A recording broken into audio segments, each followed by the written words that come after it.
ব্যবহার করে যদি কেউ অবাঞ্ছনীয় শব্দ ব্যবহার করে অবশ্যই সঞ্চালক হিসাবে আমি তাকে এই শব্দটা এক্সপান্স করাবো, উইথড্র করাবো।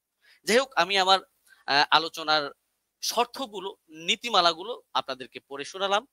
আমি আমার আলোচনার প্রোগ্রাম এখন স্টার্ট করছি এবং স্টার্টের শুরুতেই কেস প্রেজেন্ট যিনি 8 রাকাতের পক্ষে স্টেট নিয়েছেন ব্রাদার রাহুল হোসেন, আমি আপনার কাছে যাব এবং আমি আপনাকে দিয়ে শুরু করব এবং আপনি আপনার আলোচনার জন্য সময় পাচ্ছেন 15 মিনিট। আপনি বললে আমি টাইমটা শুরু করে দিব। আচ্ছা, আমি স্লাইড শো করব। আমি একটা স্লাইড দেব আপনাকে, ওটাকে অ্যাপ্রুভ করতে হবে।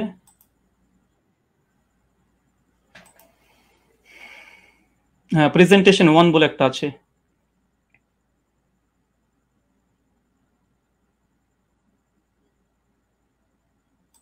হ্যাঁ, স্লাইডটা কি ঠিক আছে আপনার? হ্যাঁ, এটাই। ওকে, ঠিক আছে, আপনি বললে আমি টাইমটা আপনাকে শুরু করব। হ্যাঁ, এখন 7 মিনিট 42 সেকেন্ড চলছে। আপনি চাইলে আচ্ছা, আপনি শুরু করতে পারেন। জি জি। আসসালামু আলাইকুম ওয়া রাহমাতুল্লাহি ওয়া বারাকাতুহু। আলহামদুলিল্লাহি রাব্বিল আলামিন ওয়াস সালাতু ওয়াস সালামু আলা রাসূলিহিল আমিন ওয়া আলা আলিহি ওয়া সাহবিহি আজমাইন, আম্মা বাদ। সম্মানিত দর্শক মণ্ডলী এবং আজকের সঞ্চালক সাহেব এবং আমার প্রতিপক্ষ হিসেবে যিনি আজকে এসেছেন, ওস্তাদ আলী হোসেন ওসামা, এবং যারা ভিউয়ার্স এখন এই মুহূর্তে দেখছেন তাদেরকে প্রথমেই প্রাথমিক পর্যায়ে সকলকে ঈদের শুভেচ্ছা জানাই। আজকে আপনারা দেখেছেন যে বিষয়ে আজকে আমাদের গুরুত্বপূর্ণ বিতর্কিত বিষয়, ওমর রাদিয়াল্লাহু তাআলা আনহু তিনি কত রাকাত তারাবি আদেশ করেছেন, 8 নাকি 20? এই আলোচনাটি হবে সম্পূর্ণ হাদিস শাস্ত্রের আলোকে। এই আলোচনাটি কেন? এই আলোচনা করার মূল কারণ বা মৌলিক কারণ হচ্ছে এটাই যে আহলে হাদিসদের উপরে একটা অভিযোগ আছে, প্রায় অভিযোগ করে থাকে যে আহলে হাদিসরা ওমর ইবনুল খাত্তাব রাদিয়াল্লাহু তাআলাকে মানে না, খুলাফা রাশিদিনকে মানে না। কারণ হিসেবে তারা পেশ করে যে ওমর বিন খাত্তাব তিনি 20 রাকাত তারাবির আদেশ করেছেন, অথচ আহলে হাদিসরা 8 রাকাত পরে মসজিদ থেকে পালিয়ে যায়। অনেকে এর জন্য এক ধাপ এগিয়ে আমাদেরকে বলে আমরা নাকি নামাজ চোর, আবার অনেকে এক ধাপ এগিয়ে তারা বলতেছে এইভাবে 8 রাকাত কোনো নামাজই নেই, 1284 হিজরির পূর্বে 8 রাকাত বলে কোনো আন্দোলন ছিল না। অনেক রকমের অভিযোগের স্তূপ আমাদের আহলুল হাদিসদের উপরে আছে। তাই আজকে এই আলোচনাটি খুব গুরুত্বপূর্ণ বিষয় এবং আপনারা সকলে মনটা খোলা রেখে, উদার রেখে আলোচনাটা শোনার চেষ্টা করবেন। আমরা কেউ একগোয়ামি কেউ আমরা করব না। তো চলুন আমাদের আলোচনার সূচনাতেই কয়েকটি দিন রাদিয়াল্লাহু তাআলা আনহু তাদের যে মানার কথা স্বয়ং আল্লাহ নবী আলাইহিস সালাম তিনি বলে গেছেন। সুনান তিরমিজি হাদিস নম্বর 2676 আল্লাহ বলছেন, আমি দুনিয়া থেকে চলে যাওয়ার পরে তোমাদের মধ্যে অনেক ইখতিলাফুন কাসীরা, অনেক বড় বড় মতভেদ হবে। ফালাইকুম বিসুন্নতি ওয়া সুন্নাতি খুলাফায়ে রাশিদিন, আর সেই সময় তোমরা আমার সুন্নাতকে আঁকড়ে ধরবে, এক, আর দুই, সুন্নাতে খুলাফায়ে রাশিদিন, আর খলিফা যারা আছে তাদের সুন্নাতকে মেনে চলতে হবে। আর আমরা সকলে জানি ফারুকে আজম ওমর ইবনুল খাত্তাব ইসলামের দ্বিতীয় খলিফা। আর এটা নিয়েই আমাদের দুই পক্ষেরই দাবি যে আসলে ওমর বিন খাত্তাব কত রাকাত তারাবি আদেশ করেছিলেন। চলুন এখানে 3 নম্বর বিষয়, আমরা অনেকে অবগত আছি যে আল্লাহ রাসূল আলাইহিস সালাম তিনি মাত্র 3 দিন তারাবি জামাত করেছিলেন, তারপর স্থগিত থেকে যায়। পরবর্তী সময়ে ওমর বিন খাত্তাব রাদিয়াল্লাহু তাআলা আনহু জামানাতে তিনি একদিন মসজিদ ভিজিট করে এসে দেখছেন যে মসজিদের মধ্যে মানুষ বিক্ষিপ্তভাবে নামাজে দাঁড়িয়ে আছে, নামাজ পড়ছে। এই কারণে ওমর বিন খাত্তাব রাদিয়াল্লাহু তাআলা আনহু উবাই বিন কাব, আপনার স্ক্রিনে দেখছেন সহিহ বুখারী হাদিস নম্বর 2010, এখানে উবাই বিন কাব রাদিয়াল্লাহু তাআলা আনহুকে তিনি তার নেতৃত্বে তিনি একটা তারাবি জামাত করে দিলেন। কিন্তু সহিহুল বুখারীর মধ্যে কত রাকাত এটা নেই, বরং জামাতের কথাটা এসেছে। এখন কত রাকাত এটা সহিহ বুখারীতে নেই, তার মানে কি হাদিস জগতে নেই? অবশ্যই আছে। চলুন কোথায় আছে আমরা একবার ঘুরে আসি। 8 রাকাতের পক্ষে হাদিস, আমাদের প্রথম হাদিস, এটা হচ্ছে মুয়াত্তা মালিক, আপনারা দেখতে পাচ্ছেন 251 নম্বর হাদিস, এবং বিভিন্ন প্রকাশনের ভিন্নতার কারণে হাদিস নাম্বার চেঞ্জ হয়ে যাবে। এখানে হাদিসটা পড়ার পূর্বে একটা কথা বলতে চাই, আজকে যে দলিল আমি পেশ করব ইনশাআল্লাহ সে দলিলের মধ্যে কোনো দুর্বলতা ইনশাআল্লাহ থাকবে না। জি, আমি ব্যক্তি রাহুলের ক্ষেত্রে অনেক দুর্বলতা থাকতে পারে, আরবি ইবারত অনেক ভুল হতে পারে, কিন্তু ইনশাআল্লাহ যে দলিল দেব একদম পূর্ণিমার রাতের সূর্যের মতো চমৎকার, একদম চকচকে, সূর্যের মতো চকচকে করবে, কোনো এখানে একটা কালিমা লেপন করার মতো ইনশাআল্লাহ আজকে এই দলিল উপর আক্রমণ কেউ করতে পারবে না। আর করলে আমরা আহলে হাদিসের পক্ষ থেকে আমি মজুদ আছি খণ্ডন করার জন্য ইনশাআল্লাহ। চলুন হাদিসের সনদ এবং মতন আমরা একবার দেখে আসি। এবং আপনারা দেখছেন এখানে বলছেন, দেখেন, আন হাদাসানা মালিক আন মুহাম্মদ বিন ইউসুফ আন সাইদ বিন ইয়াজিদ আন্নাহু ক্বাল। এখানে সনদের প্রথম অংশ আমরা দেখে নিয়েছি। এরপরে বলছে আমারা ওমর ইবনুল খাত্তাব উবাই বিন কাবিন ও তামিম দারি, তারপরে বলছে আই ইয়াকুমু লিন্নাসি বিইহদা আশারাতা রাকা। এখানে উমর বিন খাত্তাব রাদিয়াল্লাহু তাআলা আনহু তিনি বলছেন, তিনি আদেশ করেছেন আমারা ওমর ওমর বিন খাত্তাব তিনি আমর করছেন, আদেশ করছেন কাকে? উবাই বিন কাব আর তামিম আদ-দারিকে। কি আদেশ করছেন? যেন মানুষদেরকে নিয়ে তিনি 11 রাকাত তারাবির সালাত আদায় করে। এই হচ্ছে আহলে হাদিসদের প্রথম দলিল। আর এই দলিল দিয়েই আজকে আমাদের যে কেস, আমার যে কেস যে আমরা আহলে হাদিসরা 8 টাকা তারাবি জামাতে পড়ি, এটা ওমর বিন খাত্তাব রাদিয়াল্লাহু আনহু আদেশ করেছেন। আদেশ স্পষ্ট মজুদ আছে আলহামদুলিল্লাহ। এবং কাকে আদেশ করেছে? উবাই বিন কাব, তামিম আদ-দারিকে। এটা হচ্ছে আমাদের প্রথম দলিল, মুওয়াত্তা মালিক 251 নম্বর হাদিস। এখানে লক্ষণীয় শুধু এই হাদিসটা যে মুওয়াত্তা মালিকে এসেছে এমনটা নয়। এই হাদিসের তাখরিজ দেখেন সুনান কুবরা লিন-নাসাই হাদিস নাম্বার 4677 এই সনদ মালিক থেকে আসছে। 3 নম্বর আরেকটা আছে শারহু মানিল আল আসালি তহাবি। ইমাম তহাবি হানাফি মাযহাবের বিশেষ করে তিনি বড় ফকি এবং মুহাদ্দিস। হাদিস নাম্বার 1741 এ তিনিও সনদ সহকারে ইমাম মালিক থেকে এর থেকে পেশ করেছে। চতুর্থ প্রমাণ মারিফাতুস সুনান আল আসার লিল বাইহাকি হাদিস নাম্বার 5413 তে ইমাম বাইহাকি আল মুতাফা 458 হিজরি তিনিও নিয়ে এসেছেন। আচ্ছা, তারপরে 5 নম্বর শারহুস সুনান লিল বাগাবি চতুর্থ খণ্ডে 120 নম্বর পৃষ্ঠায় ইমাম মালিকের সূত্রে এই হাদিসটাকে তিনি নিয়ে এসেছেন। আরো যারা আপনারা দেখবেন মাদ্রাসাতে মিশকাত পড়তে হয়, না পড়লে কেউ তালিমি হতে পারে না। মিশকাত হাদিস নাম্বার 1302 এ আপনারা দেখতে পাচ্ছেন মুওয়াত্তা মালিকের সনদ সহ এখানে মতনটাকে উল্লেখ করা হয়েছে। আর যারা দারসি নুসখা দেখতে চাচ্ছেন দেবন্দি থেকে প্রকাশনী, সেটা হচ্ছে প্রথম 115 নম্বর পৃষ্ঠায় লাইন নম্বর 9 থেকে 11 তে আপনারা দেখে নিতে পারবেন। আর এটা মিসকাতুল মাসনাবি, যারা বাংলা দেখতে চান, অনেক বাংলা শ্রোতা আছে, আমার বক্তৃতার সত্যতা যাচাই করে নেবেন। মিসকাতুল মাসনাবি হাদিস নাম্বার 1302 এ এটা আপনি পেয়ে যাবেন। এবং মুওয়াত্তা মালিক যেটি ইসলামিক ফাউন্ডেশন থেকে বের হয়ে এসেছে প্রকাশনী, এটা হচ্ছে প্রথম খণ্ডে 171 পৃষ্ঠা রিয়াত নম্বর 4 এ আমার এই দলিল আপনারা বাঙালি শ্রোতা যারা আছেন, যারা আরবি বোঝেন না, তাদের জন্য দিয়ে দিলাম, আপনারা দেখে নিতে পারবেন। চলুন এই হাদিসের প্রথম দেখেন, আমি যে হাদিস আমরা মতন থেকে স্পষ্ট প্রমাণ পেয়েছি যে ওমর বিন খাত্তাব উবাই বিন কাব তামিম আদ-দারিকে তিনি 11 রাকাত তারাবির নির্দেশ দিয়েছে। আলহামদুলিল্লাহ, কেস ইজ ক্লোজড। আমাদের পক্ষে এই দলিল আমরা পেশ করেছি। এখন হচ্ছে এই সনদ কি, চলেন সনদ আপনি স্ক্রিনে দেখতে পাচ্ছেন। আন মালিক আন মুহাম্মদ বিন ইউসুফ আন সাইদ বিন ইয়াজিদ, তারপরে ওমর ইবনে খাত্তাব। এই হাদিসের মধ্যে মাত্র 4টে রাবি পাচ্ছেন। এক হচ্ছে মালিক, ইমাম মালিক, মানে বুঝতে পারছেন, একবার দেখে নিন স্ক্রিনে। ইমাম মালিক, আলহামদুলিল্লাহ, ইমাম মালিক তো ইমাম মালিক, কে যারা করবে ইমাম মালিকের উপরে, আলহামদুলিল্লাহ। 2 তারপরে হচ্ছে মুহাম্মদ বিন ইউসুফ, ইনি একজন বিখ্যাত তাবেঈ। অনেক সাধারণ মানুষ তো মুহাম্মদ বিন ইউসুফকে না চিনতেও পারেন। তারপর 3 নম্বর রাবি আসছে কি? সাইদ বিন ইয়াজিদ, আলহামদুলিল্লাহ, তিনি একজন সাহাবী। চতুর্থ রাবি, তিনি একজন সাহাবী, ওমর বিন খাত্তাব, আলহামদুলিল্লাহ। শুধু সাহাবী আর সাহাবী, আলহামদুলিল্লাহ, দুজন সাহাবী আর দুজন বড় ইমাম এই হাদিসটাকে রিওয়ায়াত করছে। চলেন আরেকটু দেখে নিই। আমরা শুধুমাত্র বুঝতে পারলাম এই দ্বিতীয় রাবি তাবেঈ যিনি মুহাম্মদ বিন ইউসুফ, ইনাকে আমরা সাধারণ মানুষরা চিনতে পারবো না। চলুন এই মুহাম্মদ বিন ইউসুফ ইনি কে, ইনাকে একবার দেখিয়ে আসি। চলেন, মুহাম্মদ বিন ইউসুফ আল মাদানী রাহিমাহুল্লাহ এমন একজন ব্যক্তিত্ব যা সহিহ বুখারীতে আলহামদুলিল্লাহ 105 খানা হাদিস মজুদ আছে। 105 খানা আপনার স্ক্রিনে লক্ষ্য করছেন, হাদিস নাম্বার দিয়ে সার্চ করলে আপনারা দেখতে পাবেন। চলেন এরপর সনদ আবার দেখছেন। আন মালিক আন মুহাম্মদ বিন ইউসুফ আন সাইদ বিন ইয়াজিদ আন, তারপর ওমর ইবনে খাত্তাব। এই যে সনদটা ভালোভাবে দেখেন, আন মালিক আন মুহাম্মদ বিন ইউসুফ আন সাইদ বিন ইয়াজিদ। আবার দেখেন আন মুহাম্মদ বিন ইউসুফ আন সাইদ বিন ইয়াজিদ।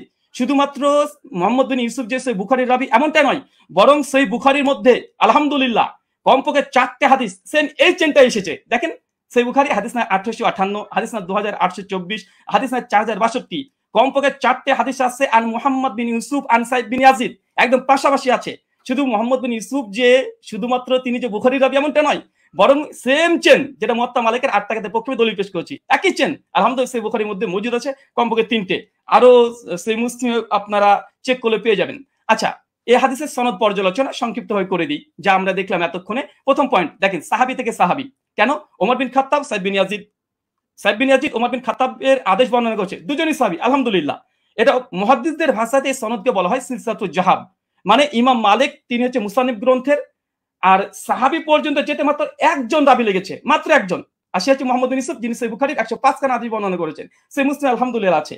তৃতীয়, এই সনদের যতজন রাবি আছে সবগুলো মাদানী, আলহামদুলিল্লাহ। ইমাম মালিক মদিনার ইমাম, আলহামদুলিল্লাহ। মুহাম্মদ বিন ইউসুফ একজন বিখ্যাত তাবী, ইনিও মাদানী, আলহামদুলিল্লাহ। তাহলে দেখছেন এখানে 3টে যে সাহাবী থেকে সাহাবী হাদিস বর্ণনা করছে, মাত্র একটা রাবি দিয়ে একদম সাহাবী ওমর বিন খাত্তাব পর্যন্ত পৌঁছে যাচ্ছে, আলহামদুলিল্লাহ। এটা যে সিলসিলাতুল জাহাব তথা গোল্ডেন চেন।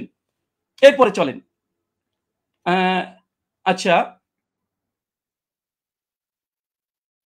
আমার স্লাইডে 1 সেকেন্ড,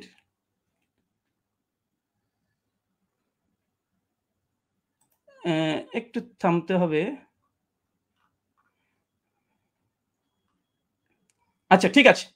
আচ্ছা, আমরা হচ্ছে আমি এই কেসটা প্রেজেন্ট করলাম। এখন আলী হোসেন ওসামা হাফিজাহুল্লাহর কাছে আমার কিছু প্রশ্ন এই মুয়াত্তা মালিকের এই হাদিস নিয়ে। প্রথম প্রশ্ন আলী হাসান ওসমানের কাছে 8খানা প্রশ্ন করব। প্রথম, ওমর ইবনুল খাত্তাব রাদিয়াল্লাহু তাআলা আনহু 20 রাকাত তারাবির নির্দেশ দিয়েছেন মর্মে এমন একটি সহিহ হাদিস উপস্থাপন করুন যেই সনদ হাদিস শাস্ত্রের আলোকে সহিহ হবে এবং মুত্তাসিল হবে। সনদে কোনো দুর্বল রাবি যেন না থাকে, আর সনদ যেন মাঝখান থেকে বিচ্ছিন্ন না হয়ে যায়, মানে কোনো ইনকেতা না থাকে। প্রশ্ন নম্বর 2, মুয়াত্তা মালিকের যে সনদ আমরা দেখিয়েছি, যেটা সিলসিলাতুল জাহাব মুহাদ্দিসদের পরিভাষা অনুযায়ী ওমর ইবনুল খাত্তাব রাদিয়াল্লাহু তাআলা আনহু 20 রাকাত তারাবির নির্দেশ দিয়েছে। পয়েন্ট টু বি নোটেড, 20 রাকাত নির্দেশ দিয়েছে মর্মে এমন একটি বর্ণনা পেশ করুন যার সনদ সিলসিলাতুল জাহাব এই মানে উত্তীর্ণ হয়েছে। প্রশ্ন নম্বর 3, মুয়াত্তা মালিকের বর্ণনায় সমস্ত রাবি হচ্ছে মাদানী এবং একজন রাবির ওপরে আলহামদুলিল্লাহ যারা নেই, কোনো অভিযোগ নেই। ওমর ইবনুল খাত্তাব রাদিয়াল্লাহু তাআলা আনহু 20 রাকাতের নির্দেশ দিয়েছেন মর্মে এমন একটি বর্ণনা পেশ করুন যার সনদে সমস্ত রাবি মাদানী এবং কোন রাবি। ব্রাদার প্লিজ একটু আমি আপনি কিন্তু 20 রাকাতের বিষয়ে কোশ্চেন করছেন, পরবর্তীতে কিন্তু এটা এখন কি আপনি কোশ্চেনগুলো করবেন নাকি পরবর্তীতে করবেন? আমি 8 রাকাত তারাবি, হ্যাঁ আমি প্রশ্ন কেস পর্যন্ত প্রশ্ন করা যায়, আমি তো তার হাদিস বা দলিল নিয়ে কোনো পর্যালোচনা করছি না। জি অবশ্যই। জি, মুয়াত্তা মালিকের যে বর্ণনা পেশ করেছি এটা সমস্ত কোন রাবির পরে সামান্য পরিমাণে জারা নেই। আমি এখানে প্রশ্ন, ওমর ইবনুল খাত্তাব রাদিয়াল্লাহু তাআলা থেকে এমন একটি 20 রাকাতের তারাবির দলিল আপনি পেশ করবেন যেখানে সমস্ত রাবি যতজন থাকবে তার উপরে কোনো মানে দুর্বলতা থাকবে না, এমন একটা রিওয়ায়াত পেশ করবেন। প্রশ্ন নম্বর 4, মুয়াত্তা মালিকের 8 রাকাতের বর্ণনা সনদ বুখারী মুসলিমের শর্তে সহিহ, প্রত্যেক রাবি বুখারী মুসলিমে, যেটা একটু আগে আপনাদেরকে আমি দেখিয়েছি। ঠিক ওমর ইবনুল খাত্তাব রাদিয়াল্লাহু তাআলা আনহু 20 রাকাত তারাবির নির্দেশ দিয়েছেন মর্মে এমন একটি বর্ণনা পেশ করুন যেটা বুখারী মুসলিমের শর্তে উত্তীর্ণ হয়েছে। প্রশ্ন নম্বর 5, মুয়াত্তা মালিকের ডজন ডজন ব্যাখ্যা গ্রন্থ পৃথিবীতে বিদ্যমান আছে। মুয়াত্তা মালিকের একজন গ্রহণযোগ্য মুহাদ্দিসের অভিমত পেশ করুন যিনি মুয়াত্তা মালিকের 8 রাকাত হাদিসের ব্যাখ্যায় এটাকে মুজতারিব বা ইজতিরাব আছে বলে প্রত্যাখ্যান করেছে। কেন আমরা দেখি যে দেওবন্দি ওলামারা এবং বেরলভী ওলামারা, বিশেষ করে হানাফি ওলামারা, তারা এই 8 রাকাতের এই দলিলকে তারা ইজতিরাব বা মুজতারিব বলে বাতিল করার চেষ্টা করে। এখানে আমার একটা প্রশ্ন থাকবে, মুয়াত্তা মালিকের অনেকগুলো ব্যাখ্যা গ্রন্থ আছে, একজন গ্রহণযোগ্য মুহাদ্দিসদের মত দেবেন যে এই হাদিসটাকে ইতিপূর্বে তারা ইজতিরাবের দাবি করে বাতিল করেছে। আব্দুল বার রাহিমাহুল্লাহর ওয়াহম নাই ইজতিরাব। আচ্ছা, প্রশ্ন নম্বর 6, দেওবন্দি মাদ্রাসা প্রতিষ্ঠা হবার আগে কিংবা 1284 হিজরির আগে এই হাদিসকে মুস্তারিব বলেছেন এমন একজন মুহাদ্দিসের অভিমত পেশ করুন। প্রশ্ন নম্বর 7, সহিহ সনদে প্রমাণিত আছে উবাই বিন কাব রাদিয়াল্লাহু তাআলা আনহু তিনি এবং তামিম আদ-দারি তিনি 8 রাকাত তারাবি পড়েছেন। আমার প্রশ্ন, ওমর রাদিয়াল্লাহু তাআলা যদি 20 রাকাত তারাবির নির্দেশ দিয়ে থাকেন তাহলে উবাই বিন কাব এবং তামিম আদ-দারি কি ওমর ইবনুল খাত্তাব রাদিয়াল্লাহু তাআলার নির্দেশ অমান্য করেছেন? প্রশ্ন নম্বর 8, শাস্ত্রের আলোকে ইজতিরাবের সংজ্ঞা এবং শর্ত পেশ করবেন এবং সেই শর্ত অনুযায়ী এই হাদিসকে মুস্তারিব প্রমাণ করার চেষ্টা করবেন। কারণ আমরা ইতিপূর্বে আপনাদের অনেককে দেখেছি যে বারবার আমাদের এই দলিলকে ইজতিরাব বলে বাতিল করে দেওয়ার চেষ্টা করা হয়। চলেন আমরা হাদিসের আবার প্রথম অংশে আপনাদেরকে আমরা নিয়ে যাব, যেখান থেকে আপনারা বুঝতে পারবেন। আমরা হাদিসটাকে আবার আপনাদেরকে দেখিয়ে দিই আপনাদের সুবিধার জন্য। আমাদের প্রথম যে দলিল আমরা পেশ করেছিলাম এ হচ্ছে মুয়াত্তা মালিকের হাদিস, আর এই মুয়াত্তা মালিকের হাদিস অনেকগুলো গ্রন্থে এসেছে, পরপর আপনাদেরকে আমি দেখিয়ে দিয়েছি, এখান থেকে অনেকগুলো গ্রন্থ থেকে দেখিয়ে দিয়েছি। আমি জাস্ট একটা দলিল আমি পেশ করেছি, আর এই একটা দলিলের উপরে আমি অটল থাকবো। এই একটা দলিলে, এই দলিল যতক্ষণ খণ্ডন না আসবে ততক্ষণ দ্বিতীয় দলিল দিয়ে এই আলোচনাকে আমি মাছের বাজার করতে চাই না। তাই এই সনদটাকে বারবার দেখবেন, আন মালিক আন মুহাম্মদ বিন ইউসুফ আন সাইদ বিন ইয়াজিদ, তারপর ওমর ইবনুল খাত্তাব। মাত্র ইমাম মালিক রাহিমাহুল্লাহ আলহামদুলিল্লাহ, মুহাম্মদ বিন ইউসুফ তিনি একজন বিখ্যাত তাবি, যার 105খানা হাদিস আছে। আর সাইদ বিন ইয়াজিদ ইনিও স্বয়ং আল্লাহ রাসূলের সঙ্গে হজ করেছেন, যেটা সহিহ বুখারী 858-তে প্রমাণিত পাওয়া যায়। আর ওমর ইবনুল খাত্তাব, আমি জাস্ট এই একটা দলিলের উপরে আপনাদের সামনে উপস্থাপন করেছি এবং হাদিসের শব্দ আমার ওমর ইবনুল খাত্তাব, ওমর বিন খাত্তাব আদেশ দিয়েছেন, একদম আদেশ শব্দ মজুদ আছে। কাকে আদেশ দিয়েছেন? উবাই বিন কাবকে। আর কাকে? তামিম আদ-দারিকে। কত রাকাত? বিহিদা আশারাতা রাকা, 11 রাকাতের নির্দেশ দিয়েছে। স্পষ্টভাবে আমাদের এই দলিলে আমার যা কেস বা আমাদের আহলুল হাদিসদের যে দাবি তার পক্ষে জাস্ট একটা দলিল, ইনশাআল্লাহ যদি সম্ভব হয় দলিলকে যদি খণ্ডন করে ইনশাআল্লাহ তারপরে আমাদের দ্বিতীয় দলিল আমরা পেশ করব। কেননা আলোচনার মধ্যে অনেক বেশি দলিল দিয়ে গেলে, কারণ আমাদের আলোচনা যেহেতু এখানে পর্যালোচনা, এটা ডিবেট নয়। ডিবেট হলে আমি অনেক কিছু করতে পারতাম, কিন্তু আমি যেহেতু ওস্তাদজির সঙ্গে একমত হয়ে এসেছি তাই আমি তেমন কিছু মানে অনেক কথাই বলার ইচ্ছা থাকলে আমি বলবো না এখানে, কারণ আমি শেখকে বা ওস্তাদকে আমি অনেক সম্মান দিই এবং ভালোবাসা তার প্রতি আমার অনেকগুলো আছে। আর এ থেকেই একটা হাদিস, আর এই হাদিস আমি শুধুমাত্র শাইখের কাছে বুঝতে এসেছি, যেহেতু তিনি আমাকে বুঝাতে এসেছেন। আর পর্যালোচনা যেহেতু এটা ডিবেট নয়, তার জন্য আমার এই একটা হাদিস, যে দাবির পক্ষে আমরা আহলুল হাদিসরা 8 টাকা তারাবি পড়ি এবং এই হাদিসের মান আমাদের নিকটে সহি, এবং আমাদের কাছ থেকে 8খানা প্রশ্ন আমরা উপস্থাপন করেছি 20 টাকাতের পক্ষে। এই 20 টাকাতের যদি এই প্রশ্নের জবাব যদি দিয়ে দেয়, আলহামদুলিল্লাহ, আমি লিখিতভাবে শুধু এরকম না, ঘোষণা দিয়ে আমি ঘোষণা করে দেব যে জাস্ট আমি যে কথা বলেছি আমি কথা থেকে ফিরে আসছি।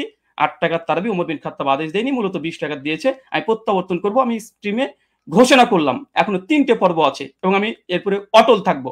জি, শুকরিয়া, জাযাকাল্লাহ খায়রান, বারাকাল্লাহ ফিকুম, ওয়ামা আলাইনা ইল্লাল বালাগ। জি ব্রাদার রাহুল হোসেন, আপনি শেষ করেছেন, প্লিজ একটু ইয়াটা ঠিক হবে। হ্যাঁ, আপনি শেষ করেছেন এবং আপনি 1 মিনিট আগে শেষ করেছেন, চাইলে আপনি 2 মিনিট ব্যবহার করতে পারতেন। যাই হোক, আমি চলে যাব যিনি 20 রাকাতের পক্ষে দলিল পেশ করবেন, আমাদের পরিচিত ব্যক্তি শেখ মুফতি আলী হাসান ওসামা। আমি আপনার কাছে যাব এবং আপনি বললে আমি টাইমটা শুরু করে দিব। আপনার টাইমটা আপনি বলবেন। জি, এখন 22 মিনিট 45 সেকেন্ড চলছে। আপনি মিউট আছেন।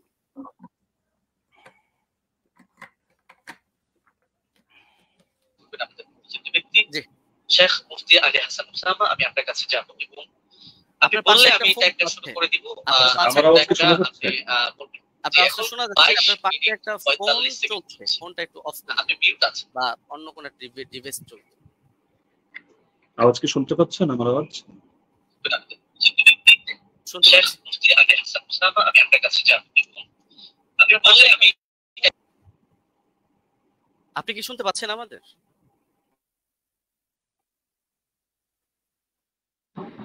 এখন আপনাকে শোনা যাচ্ছে,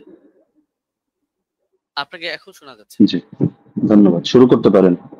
জি, শুরু করতে পারেন। হ্যাঁ, 23 মিনিট 40 সেকেন্ড থেকে আপনার স্টার্ট। জি, হামিদান ওয়া মুসাল্লিয়ান ওয়া মুসাল্লিমা, আম্মা বা'দ। আমরা মূল আলোচনায় চলে আসি কোনো ধরনের ভূমিকা ছাড়া, যেহেতু এটা কেস প্রেজেন্ট পর্ব। এখানে আমরা আমাদের দাবি উত্থাপন করব, আর ব্রাদার রাহুলের দাবি নিয়ে আমরা পরবর্তী খণ্ডন পর্বের মধ্যে বিস্তারিত আলোচনা করবো ইনশাআল্লাহ।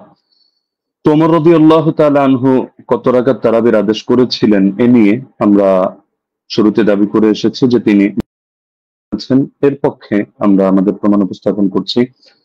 মুসান্নাফ ইবনে আবি শাইবা গ্রন্থ, হাদিস নম্বর 7682।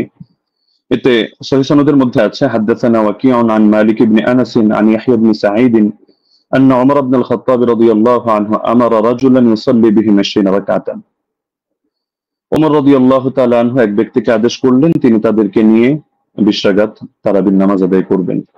এই যে হাদিসটা, এই হাদিসের মধ্যে প্রতিটা রাওয়ী, ওয়াকি ইবনুল জাররাহ, ইমাম মালিক ইবনে আনাস এবং ইয়াহইয়া ইবনে সাঈদ আল কাত্তান, প্রত্যেকে হাদিস শাস্ত্রের এক একজন নক্ষত্র এবং ইমাম। তো সুতরাং এই হাদিসের রাওয়ীদেরকে নিয়ে এখানে কোনো বিতর্কের কোনো সুযোগ নেই, প্রত্যেকে নির্ভরযোগ্যতার মানে শতভাগ উত্তীর্ণ। হ্যাঁ, এখন কারো কাছে একটা খটকা লাগতে পারে যে ইয়াহইয়া ইবনে সাঈদ আল কাত্তান রাহমাতুল্লাহি আলাইহি তিনি তো ওমর ইবনুল খাত্তাব রাদিয়াল্লাহু আনহু জামানা পাননি, তাহলে তো মনে হচ্ছে যে হাদিসটা বিচ্ছিন্ন হয়ে যাচ্ছে, সূত্র বিচ্ছিন্ন, অর্থাৎ মাঝখানে কোনো একজন বর্ণনাকারী বাদ পড়ে গেছেন এবং তার সূত্রে তিনি বর্ণনা করছেন। তো হাদিস যদি মুনকাতি হয় তাহলে তো এটা যায়িফ মনে হতে পারে অনেকের কাছে। তো আমরা যেহেতু আমাদের শিরোনামই হলো যে হাদিস শাস্ত্রের আলোকে আমাদের আজকের আলোচনা হবে, তো আমরা এখন শাস্ত্রীয় আলোচনায় চলে যাই। আমরা শাস্ত্রীয় আলোচনার অনেকগুলো পয়েন্ট দিয়ে দেখাবো যে এই হাদিসের মধ্যে কোনো ধরনের দুর্বলতা নেই এবং হাদিসটা সর্বোচ্চ পর্যায়ে গ্রহণযোগ্য সহিহ। 1 নম্বর মূলনীতিতে আসি। হাদিস শাস্ত্রের স্বীকৃত একটা মূলনীতি হলো, এটা ইমাম জাইনুদ্দিন ইরাকি রাহমাতুল্লাহি আলাইহি লম্বা চড়া করে আলোচনা করেছেন, তার সূত্রে ইমাম সুয়ুতি সহ হাদিস শাস্ত্রের অনেক ইমামরা এই পয়েন্টটা টেনেছেন। ওয়া ইন রাওয়াত তাবিঈয়্যু আনিস সাহাবী কিসসাতান আদরাকা উকুআহা ফামুত্তাসিলুন ওয়া কাযা ইন লাম ইউদরিক উকুআহা ওয়ালাকিন আসনাদাহা লাহু ওয়া ইল্লা ফামুনকাতিআতুন। তাবিঈ যদি সাহাবী থেকে এমন কোন বিষয়, এমন কোন ঘটনা বর্ণনা করেন যেটা তিনি পেয়েছেন, অর্থাৎ তিনি তো তাকে নিজের চোখে দেখেননি কিন্তু ঘটনাটা ক্রমবর্ধমান ভাবে চলে আসছে এবং পরবর্তীতে তার জামানায় তিনি ঘটনাটা পেয়েছেন, তাহলে হাদিস শাস্ত্রের বিবেচনা এটাকে মুত্তাসিল বলে গণ্য করা হয়। যদিও বাহ্য দৃষ্টিতে যারা হাদিস শাস্ত্রের জ্ঞান রাখেন, অজ্ঞদের চোখে মনে হতে পারে এটা সূত্র বিচ্ছিন্ন, কিন্তু এটা ইমামরা স্পষ্ট বলে যাচ্ছেন যে না, এটা হুকুমের বিবেচনা, এটাকে মুনকাতি সূত্র বিচ্ছিন্ন ধরা হয় না, বরং মুত্তাসিল হিসাবেই ধরা হয়। আর যদি তারা এভাবে না করেন সেই ক্ষেত্রে এমন কোনো ঘটনা বর্ণনা করলেন যেটা পরবর্তীতে আর এটা জারি থাকেনি, তারা এটা পায়নি, তাহলে সেই ক্ষেত্রে এটাকে মুনকাতি হিসেবে গণ্য করা হয়। ইমাম ইরাকি রাহমাতুল্লাহ আলাইহি স্পষ্টভাবে লেখেন যে ওয়াকাদ হাকা ইত্তিফাক আহলি তামিজ মিন আহলিল হাদিস আলা যালিকা ইবনুল মাওয়াক। ইমাম ইবনুল মাওয়াক এই ব্যাপারে মুহাদ্দিসদের মধ্য থেকে যারা বিশ্লেষক তাদের ঐকমত্য বর্ণনা করেছেন। এটা তামহিদ প্রথম খণ্ড 26 নম্বর পৃষ্ঠায় আছে, উলুমুল হাদিস 26 নম্বর পৃষ্ঠায় আছে, 62 নম্বর পৃষ্ঠা, শারহুত তাফসিরা প্রথম খণ্ড 223, তাদরিবুর রাওয়ী প্রথম খণ্ড 249। যার কারণে শেখ সালেহ আল মুনাজ্জিদ, আল্লাহ তাআলা তাকে অতি দ্রুত কারামুক্তি করুন, সালাফিদের বড় শেখ, তিনি তার ইসলামকে ওয়েবসাইটের মধ্যে এই বিষয়ে মন্তব্য করেছেন। এটা প্রশ্ন নম্বর 82152 অধীনে আপনারা পেয়ে যাবেন। وبمجموع هذه الروايات يتبين أن ال20 ركعة كانت هي السنة الغالبة على التراويح في زمن عمر بن الخطاب رضي الله عنه، ومثل صلاة التراويح أمر مشهور يتناقله الجيل وعامة الناس، ورواية يزيد بن رومان ويحيى القطان يعتبر بهما وإن كان لم يدرك عمر، فإنهما ولا شك تلقياه عن مجموع الناس الذين أدركوهم، وذلك أمر لا يحتاج إلى رجل يسنده فإن المدينة كلها تسنده। পুরো এবারটা আমি শুনিয়ে দিলাম, যার মূল সারমর্ম এটাই দাঁড়াচ্ছে যে যদিও ইয়াহিয়া আল কাত্তান এবং ইয়াজিদ ইবনে রুমান সরাসরি ওমর রাদিয়াল্লাহু আনহু সাক্ষাৎ পাননি, কিন্তু এটা হাদিসের বিশুদ্ধতার মধ্যে কোনো সমস্যা হবে না, এটাকে বিচ্ছিন্ন ধরা হবে না, কারণ এটা তারা এই পরিমাণ বিপুল পরিমাণ মানুষ থেকে এটা তারা লাভ করেছেন এই সংক্রান্ত বর্ণনা, যারা সরাসরি ওমর থেকে এটা দেখেছেন। সুতরাং এখানে সুনির্দিষ্ট একজন ব্যক্তি লাগবে না যে এটার সনদ বয়ান করবে, বরং গোটা মদিনায় এর সনদ বয়ান করবে। তো সুতরাং দেখা যাচ্ছে যে যারা হাদিস শাস্ত্র সম্পর্কে অজ্ঞ তাদের কাছে সূত্র বিচ্ছিন্ন মনে হলো, যেহেতু শাস্ত্রের আলোকে আলোচনা, সুতরাং মূলনীতির আলোকে আমরা স্পষ্ট দেখালাম যে এটা সূত্র বিচ্ছিন্ন নয়, বরং এটা মুত্তাসিল হিসাবে ধর্তব্য হবে। দ্বিতীয় হলো ইমাম ইয়াহইয়া ইবনে সাঈদ আল কাত্তান রাহমাতুল্লাহ আলাইহি, তিনি যেন তেন ব্যক্তিত্ব নন, তিনি জরাতে আদিল শাস্ত্রের ইমাম, অর্থাৎ যার মতামত নিয়ে আমরা অন্যদেরকে মেপে থাকি, এবং তার ব্যাপারে জরাতে আদিল শাস্ত্রে স্পষ্ট লেখা আছে যে তিনি যার তার থেকে হাদিস রিওয়ায়াত করেন না। যেমন তাহদিবুত তাহদিব চতুর্থ খণ্ড 357 পৃষ্ঠা, তাহদিবুল কামাল 31 নম্বর খণ্ড 329 পৃষ্ঠা, এখানে ইমাম এজিল সূত্রে লেখা আছে বসরিয়ুন সিকাতুন নাবিয়ুল হাদিস কানা লা ইউহাদ্দিসু ইল্লা আন সিকা। ইমাম ইয়াহইয়া ইবনে সাঈদ আল কাত্তান তিনি শুধু সিকারাওয়ীদের থেকে হাদিস বয়ান করেন, যার তার থেকে বয়ান করেন না। একইভাবে আর-সিকাত কিতাব সপ্তম খণ্ড 611 পৃষ্ঠা, তাহদিবুত তাহদিব চতুর্থ খণ্ড 357 পৃষ্ঠা, ইকমালু তাহদিবুল কামাল 12 নম্বর খণ্ড 313 পৃষ্ঠা, তাহদিবুল কামাল 31 নম্বর খণ্ড 329 পৃষ্ঠা, এগুলোতে স্পষ্ট লেখা আছে যে ওয়া আমানা ফিল বাহসি আনিন নাকলি ওয়া তারাকা দুআফা। ইমাম ইয়াহইয়া ইবনে সাঈদ আল কাত্তান তিনি হাদিস শাস্ত্র বয়ান করার ক্ষেত্রে তিনি গভীরভাবে কাজটা করেন, তিনি যায়িফ রাওয়ীদেরকে পরিহার করেন। একইভাবে ইমাম আহমদ বিন হাম্বলের একাধিক মত আমরা বর্ণনা করতে পারবো এক্ষেত্রে, যেমন আল জারহ ওয়াত তা'দীল ইবনে আবি হাতিম প্রথম খণ্ড 232 পৃষ্ঠা, সেখানে ইমাম আহমদ বিন হাম্বল সূত্রে আছে, তিনি বলেছেন মা রাআইনা মিসলা ইয়াহইয়া ইবনে সাঈদ ফি হাদা শা'n, يعني في معرفة الحديث ورواته هو كان صاحب هذا الشأن। আমরা ইয়াহইয়া ইবনে সাঈদের মতো ব্যক্তি এই শাস্ত্রে দেখিনি, অর্থাৎ হাদিস জানা এবং হাদিসের বর্ণনাকারীদের ব্যাপারে জানা, তিনি এই ব্যাপারে বিশেষ পাণ্ডিত্যের অধিকারী ছিলেন। এরকম আরো বহুত মতামত দেখানো সম্ভব, যেমন তিনি অন্যত্র এটাও আছে, তিনি বলেন আল জারহ ওয়াত তা'দীল ইবনে আবি হাতিম 232 পৃষ্ঠায় এই মন্তব্য আছে যে কানা ইয়াহইয়া আবসারাহুম বির-রিজাল ওয়া আনকাহুম হাদিসা। ইয়াহইয়া রিজাল সম্পর্কে সবচেয়ে বেশি সূক্ষ্মদর্শী এবং তিনি হাদিসগুলো খুব স্বচ্ছভাবে বর্ণনা করে থাকেন। তো সুতরাং তিনি যার তার থেকে হাদিস বর্ণনা করবেন না, এটা স্পষ্ট বিষয়, এবং এখানে তো যার তার থেকে করার প্রশ্নই আসছে না, কারণ এখানে যেহেতু গোটা মদিনাবাসী এই ব্যাপারে প্রত্যক্ষ সাক্ষী। 3 নম্বরে যদি আমরা তর্কের খাতিরে এটাকে মুরসাল বলিও, তবু এই জাতীয় মুরসালরা সকলের মতে গ্রহণযোগ্য। যেমন হাফিজ ইবনুল কাইয়িম রাহিমাহুল্লাহর স্পষ্ট মন্তব্য আছে জাদুল মাআদ কিতাবে প্রথম খণ্ড 367 নম্বর পৃষ্ঠায়, والمرسل إذا اتصل به عمل وعضده قياس أو قول صحابي أو كان مرسله معروفا باختيار الشيوخ ورغبته عن الرواية عن الضعفاء والمتروكين ونحو ذلك مما يقتضي قوته وعمل به। মুরসালের সঙ্গেও যদি আমরা এটা মুরসাল বলছি না, তবে তর্কের খাতিরে যদি এটাকে মুরসাল ধরিও, সেই ক্ষেত্রে মন্তব্যটা উল্লেখ করছে যে মুরসালের সঙ্গে যদি আমল যুক্ত হয়, অর্থাৎ উম্মত এভাবে আমল করে, অথবা তিনি আরো পয়েন্ট আনলেন যে যদি এখানে মুরসালটা যার থেকে এসেছে, অর্থাৎ মুরসিল যিনি, তিনি যদি এ ব্যাপারে পরিচিত হন যে তিনি শায়খ খুব সুন্দরভাবে নির্বাচন করেন এবং বর্ণনা করার ক্ষেত্রে যায়িফ রাওয়ী মাতরুক রাওয়ীদেরকে তিনি পরিহার করে চলেন, তাহলে সেই ক্ষেত্রে মুরসালের আলোকে আমল করা হবে, এবং এটা ফুকাহায়ে কেরামের নিকট গ্রহণযোগ্য মূলনীতি। আল ইহকাম ফি উসুলিল আহকাম আমিদের কিতাবের মধ্যে স্পষ্ট আছে যে জাতীয় মুরসাল এটা ফাকাবিলাহু আবু হানিফা ওয়া মালিক ওয়া আহমদ ইবনে হাম্বল ফি আশহারি রিওয়ায়াতাইন আনহু। ইমাম আবু হানিফা গ্রহণ করেন, ইমাম মালিক গ্রহণ করেন, ইমাম আহমদ বিন হাম্বলের একটা প্রসিদ্ধ মত যেটা তার আলোকে দেখা যায় তিনিও গ্রহণ করেন। ঈসা ইবনে আবান রাহিমাহুল্লাহ তিনি একটু ভাগ করেন, তিনি শুধু فصل عيسى بن أبان فقبل مراسيل الصحابة والتابعين وتابعي التابعين ومن هو من أئمة النقل مطلقا دون من عدا هؤلاء। তিনি সাহাবীদের মুরসাল গ্রহণ করেন, তাবেঈদেরটা করেন, তাবেঈদেরটা করেন, এবং যারা হাদিস শাস্ত্রের ইমাম তাদেরটা করেন, অন্যদেরটা করেন না। এটা মেনে নিলেও সমস্যা নেই, কারণ ইমাম ইয়াহিয়া আল কাত্তান তিনি হাদিস শাস্ত্রের ইমাম, তিনি যে ক্যাটাগরি বর্ণনা করেছেন এই ক্যাটাগরির মধ্যে আছেন।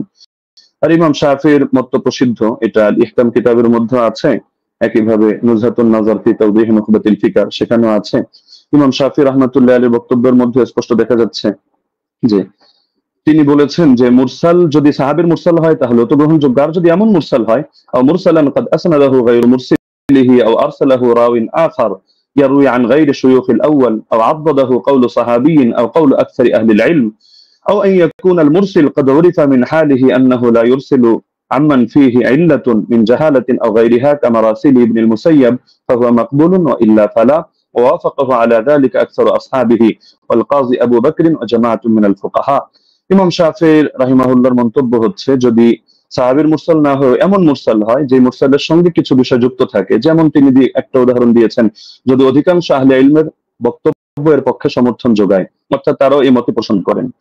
অথবা মুরসিলের গুণ হলো তিনি যাত্রা থেকে ইরসাল করেন না, বরং তিনি এমন কারো থেকে ইরসাল করা থেকে নিজেকে বিরত রাখেন যার মধ্যে কোনো দোষ আছে, সে মাঝহুলি হোক, সে অন্য কোনো দোষে দোষী হোক, যেমন ইমাম সাঈদ ইবনে মুসাইয়্যিব রাহমাতুল্লাহ আলাইহি, এগুলো তিনি গ্রহণ করে নেন।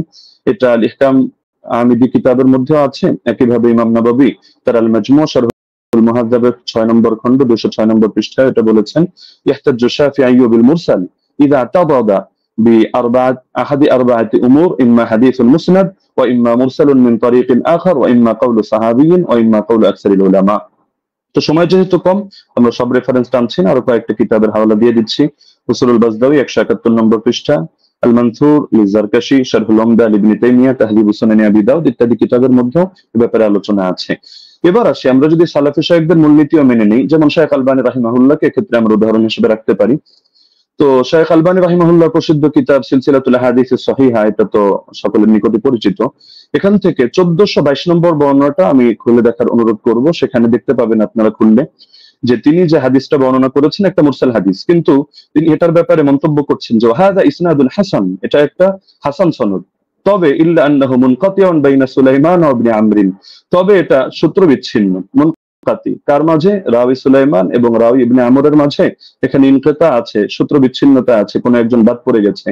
তবে এটার পক্ষে এই তিনি একটা মুরসাল রিওয়ায়াত করে এর পক্ষে একটা যায়িফ হাদিস এনেছেন, যায়িফ রিওয়ায়াত, সেটা এনে তিনি মন্তব্য করছেন যে লাকিনাল হাদিসা বিমাজমু'ত তারিকাইন হাসানুন, এই দুটো যায়িফ মিলে এটা হাসান হয়ে গিয়েছে, অর্থাৎ একটা মুরসাল আর একটা যায়িফ।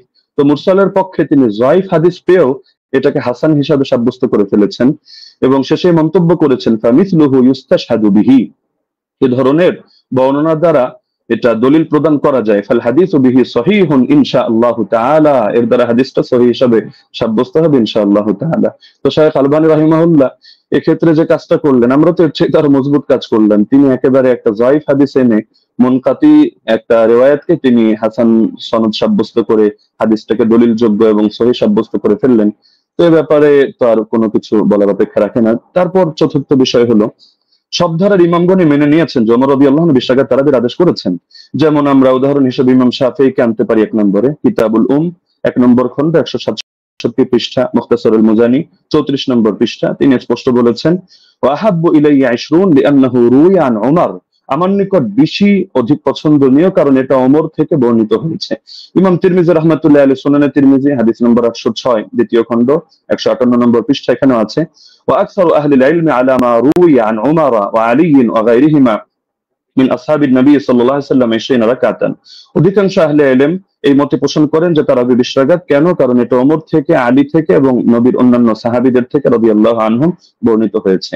শাইখ বিন বাজ রাহমাতুল্লাহি আলাইহি সালাফিদের গ্রহণযোগ্য ব্যক্তিত্ব, আমরা মহব্বত করি, তিনি বলেন মাজমুউল ফাতাওয়া 11 নম্বর খণ্ড 322 নম্বর পৃষ্ঠা ওয়া সাবাতা আনহুম আন্নাহুম সাল্লু বিআমরিহি 23, তাদের থেকে প্রমাণিত রয়েছে যে তারা ওমরের আদেশে তারা 23 রাকাত নামাজ আদায় করেছেন। শেখ সালেহ আল মুনাজ্জিদ তিনি বলেন, যা আল আমরু আন উমর ইবনুল খাত্তাব রাদিয়াল্লাহু আনহু বিসালাতিল 20 রাকাতান, উমর রাদিয়াল্লাহু আনহু থেকে 20 রাকাতের ব্যাপারে আদেশ এসেছে। তো সালাফি শায়খ হয়েও তারা বিষয়টা মেনে নিয়েছেন। তো এর পক্ষে আরো কিছু প্রাসঙ্গিক বর্ণনা আছে, যেটা শেখ সালেহ আল মুনাজ্জিদ তার islamq.com এর মধ্যে অন্যান্য বর্ণনাগুলো এর পক্ষে প্রমাণ হিসেবে নিয়ে এসেছেন। সাইদ বিন ইয়াজিদের বর্ণনা, অন্যান্য বর্ণনা, সেটা আমরা আপাতত টানছি না, সেটা পরবর্তী আলোচনার মধ্যে আমরা আনবো। হ্যাঁ, লাস্ট যে পয়েন্টটা আমি বলবো, যে আমরা তো স্পষ্টভাবে দেখালাম যে এর সনদের মধ্যেও দুর্বলতা নেই, মতনের মধ্যেও দুর্বলতা নেই। আর ইমামরা তো স্পষ্টভাবে বলে গিয়েছেন, যেমন খতিব বাগদাদি রাহমাতুল্লাহ আলাইহি এবং হাফিজ ইবনুল কাইয়িম রাহিমাহুল্লাহ বলে গিয়েছেন, কোন হাদিসের উপর যদি উম্মতের আমল থাকে, আল ফাকি ওয়াল মুতাফাক্কি 1 নম্বর খণ্ড 473 পৃষ্ঠা, আর রূহ 21 নম্বর পৃষ্ঠা, তাহলে সেই হাদিসটা অবশ্যই গ্রহণযোগ্য হবে। এক্ষেত্রে আরো স্পষ্ট বক্তব্য আমরা ইমাম সুয়ুতিটা উল্লেখ করি, তিনি তাদরিবুর রাওয়ী কিতাবের মধ্যে এনেছেন 34 নম্বর পৃষ্ঠা, ইহকামু লিল হাদিস বিসিহহা, হাদিসের ব্যাপারে সহিহ হওয়ার হুকুম দেওয়া হবে ইযা তালাক্কাহুন নাসু বিল কবুল, যখন উম্মত সেটাকে কবুল করে নিবে এবং সেটা গ্রহণ করবে। ওয়া ইল্লাম ইয়াকুন লাহু ইসনাদুন সহিহ, এমনকি যদি তার সহিহ সনদ নাও থাকে তবুও হাদিসটা গ্রহণযোগ্য হবে। এমনকি হাফিজ ইবনে হাজার আসকালানী রাহমাতুল্লাহ আলাইহি আন-নুকাত আলা কিতাবি মুকদ্দিমাত ইবনে সালাহর মধ্যে স্পষ্ট এনেছেন। এটা আপনারা আন-নুকাত আলা কিতাবি ইবনে সালাহর মধ্যে প্রথম খণ্ড 494 495 পৃষ্ঠায় পাবেন, যে মিন জুমলাতি সিফাতিল কবুল আল্লাতী লাম ইয়াতাআররাজ লাহা শাইখুনা ইয়াকসিদু জাইনাদ্দিন আল-ইরাকি আন ইয়াত্তাফিক আল-উলামা আলা আল-আমাল বিমাদলুল হাদিস ফাইন্নাহু ইউকবালু হাত্তা ইয়াজিব আল-আমালু বিহি ওয়া ক্বাদ সাররাহা বিযালিকা জামাআতুন মিন আইম্মাতিল উসুল। হাদিস গ্রহণযোগ্য হয় যে সমস্ত গুণের কারণে, এর অন্যতম একটা গুণ হলো যে আলেমরা এই হাদিসের বক্তব্যের আলোকে আমল করার ব্যাপারে একমত হয়ে যান। তো এরকম যদি হয় তাহলে সেই হাদিসটা অবশ্যই কবুল হয় এবং তার দ্বারা আমল করা আবশ্যক হয়ে যায়। এটা হাদিসের মূলনীতি সংক্রান্ত আলোচনা যারা করেছেন, যে ইমামরা, তারা স্পষ্টভাবে এই ব্যাপারে বক্তব্য দিয়েছেন। তো এটা হাফিজ ইবনে হাজার আসকালানী রাহমাতুল্লাহির বক্তব্য। তো আলোচনা আরো দীর্ঘ করা যেত, বাকি সময় যেহেতু সংক্ষিপ্ত, আমরা যে পয়েন্টগুলো টানলাম, তো ব্রাদার রাহুলের মধ্যে থেকে কোন একটা পয়েন্ট টেনে তিনি যদি দেখাতে পারেন যে না, এই শাস্ত্রের এই মূলনীতিগুলো ভুল বা এর আলোকে এটা প্রমাণিত হয় না, তাহলে আমরা তার প্রতি কৃতজ্ঞ থাকবো যে হাদিস শাস্ত্রের নতুন আরেকটা জিনিস অ্যাড হলো। তো সুতরাং আমরা শাস্ত্রের আলোকে দেখিয়ে দিলাম যে না, ইমাম ওমর রাদিয়াল্লাহু তাআলা আনহু তিনি 20 রাকাত তারাবির আদেশ করেছেন। জাযাকুমুল্লাহু খাইরান। জি, আপনাকে অনেক অনেক ধন্যবাদ মুফতি আলী হাসান ওসামা, আপনি যথাসময় শেষ করেছেন। বাদ বাকি আমি এখানেও বলে দিই যে 10 সেকেন্ড আমাদের কস হয়েছে, 10 সেকেন্ড ওসামা সাহেব বেশি পেয়েছেন। বাদ বাকি আমাদের এটা নিয়ে কোনো সে নেই আশা করি। যাই হোক, আমরা এখন যাব খণ্ডন পর্বে, এবং খণ্ডন পর্বে প্রথম 15 মিনিট আলোচনা করবেন মুহতারাম ব্রাদার রাহুল হোসেন, এবং আমি আপনার কাছে যাব, আপনি বললে আমি আপনার টাইমটা শুরু করব। আপনি মিউট হয়ে আছেন। জি, একটা স্লাইড আমি পাঠিয়েছি, এটা শো করতে হবে।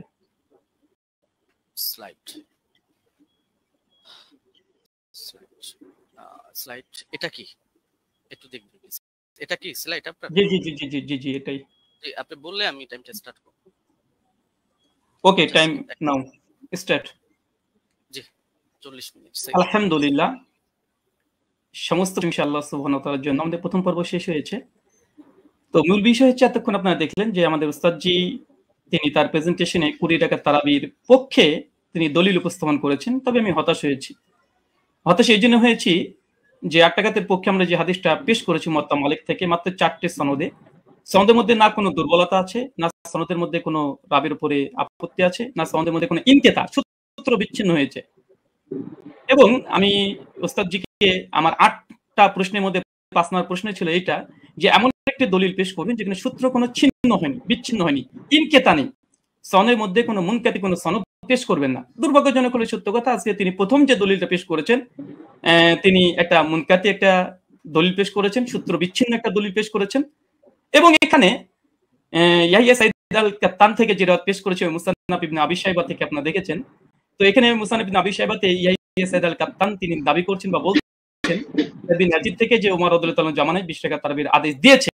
আমার প্রশ্ন আবারও 9 নম্বর প্রশ্ন একটা যোগ হয়ে গেল, কাকে আদেশ করেছে, কাকে নাম বলতে হবে। মুওয়াত্তা মালিকের রিওয়ায়াতে পরিষ্কার ভাবে আছে কাকে আদেশ করেছিলেন। 8 রাকাতের পক্ষে ওমর বিন খাত্তাব, সেটা হচ্ছে উবাই বিন কাব আর তামিম আদ-দারিকে। উস্তাদজি যে 20 রাকাতের আদেশের ওমর বিন খাত্তাব থেকে নিয়ে এসেছে, প্রথম তো সনদটা ইনকেতা আছে, সূত্র বিচ্ছিন্ন। ওমর বিন খাত্তাবের রাদিয়াল্লাহু তাআলা জামানা পর্যন্ত ইয়া সাইদ আল পান নাই। আর দ্বিতীয়ত এই হাদিসের মধ্যে আমার দ্বিতীয় একটা প্রথম আর একটা প্রশ্ন যুক্ত হয়ে যায় যে এখানে কাকে নির্দেশ দিয়েছে, কোন সাহাবীকে, সাহাবীর নাম বলতে হবে। এই পয়েন্টটাকে নোট করে আমি রিবাটাল সেশনে উস্তাদের কাছে জবাব আমি আশা করছি। আমি অবাক হয়েছি, দ্বিতীয় অবাক হচ্ছে এটা যে আমার উস্তাদজি তিনি হাদিসটা মুরসাল হকে অস্বীকার করলেন এবং তিনি সঙ্গে সঙ্গে কথা বললেন যারা মুরসাল বলে তারা নাকি জ্ঞান পাপী বা জ্ঞান অল্প স্বল্প বুদ্ধি যারা আছে তারাই নাকি এই হাদিসটাকে ইনকেতা বলে। চলেন এই হাদিসের প্রথমত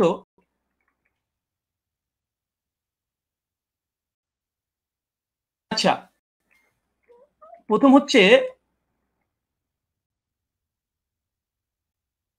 যে দলিলটা পেশ করেছেন মুনকাতি হাদিস, এই হাদিস নাকি মুরসাল তিনি অস্বীকার করেছেন, ইনকারের সনদ বিচ্ছিন্ন। অথচ আমরা দেখছি দেখেন এটা হচ্ছে আসরুস সুনান, আল্লামা নিমবি হানাফি তার একটি কিতাব, তার আসরুস সুনানের 779 নম্বর হাদিসে দেখেন ইয়াইয়া সাইদ থেকে ওই রিওয়ায়াতটা নিয়ে এসেছে যেটা উস্তাদ জি মুসান্নাফ ইবনে আবি শাইবা থেকে পড়েছেন। হাদিসটা নিয়ে আসার পরে বলছে ও ইসনাদুহু মুরসাল, তিনি পরিষ্কার দাবি করছেন যে এই সনদ হচ্ছে ইনকেতা ঘটেছে, সনদের মধ্যে বিচ্ছিন্ন ঘটেছে। ইয়াইয়া সাইদ আল কাত্তাম রাহিমাহুল্লাহ তিনি উমর বিন খাত্তাবের জামানা পাই নাই, আর তিনি এটাকে পুরোটাকে অস্বীকার করে দিলেন। আমি এটা খুব আশ্চর্য হয়েছি। তারপরে যদিও তিনি এখানে কবিন শব্দটা লিখে দিয়েছেন যেটি যদিও মুরসাল সূত্র বিচ্ছিন্ন তবে নাকি শক্তিশালী। আর একটা প্রশ্ন যুক্ত হয়ে গেল, উস্তাদজিকে বলবো হাদিস সহিহ হওয়ার জন্য কয়টা শর্ত? সমস্ত মুসলিম উম্মার ইজমা আছে হাদিস সহিহ হওয়ার জন্য 5টা শর্ত, এবং প্রথম যে শর্ত সেটা হচ্ছে সনদ মানে একদম মুত্তাসিল হতে হবে, সনদের মধ্যে কোনো যেন বিচ্ছিন্নতা না ঘটে, কোনো ইনকেতা না ঘটে, সূত্র যেন বিচ্ছিন্ন না হয়। এর যে হাদিস সহিহ হওয়ার জন্য এটা হচ্ছে ইজমাই শর্ত। সে হানাফি বলেন, আহলে হাদিস, শাফি, মালিকি যেই বলেন সমস্ত উম্মত একমত হাদিস 5টা শর্তে সহিহ হয়। প্রথম শর্ত হচ্ছে ইত্তেসাল হতে হবে, মুত্তাসিল হতে হবে, সনদ যেন একদম কোনো মাঝখান থেকে চেঞ্জ যেন ব্রেক না করে। অবাক হলাম তিনি এই হাদিস একটা মুরসাল হাদিস তিনি নিজে প্রতি স্বীকার করে নিয়েছেন কয়েকবার, আবারও স্বীকার করতেও যাচ্ছেন না। অথচ এখানে আসরুস সুনানে আল্লামা নিউভি হানাফি রাহিমাহুল্লাহ তিনি পরিষ্কার দাবি করে নিয়েছেন এই হাদিসের মধ্যে ইনকেতা ঘটেছে, এটা মুরসাল হাদিস, সূত্র বিচ্ছিন্ন হাদিস, তবে কওয়িন, তবে সনদের যে রাবিগুলো আছে এরা শক্তিশালী।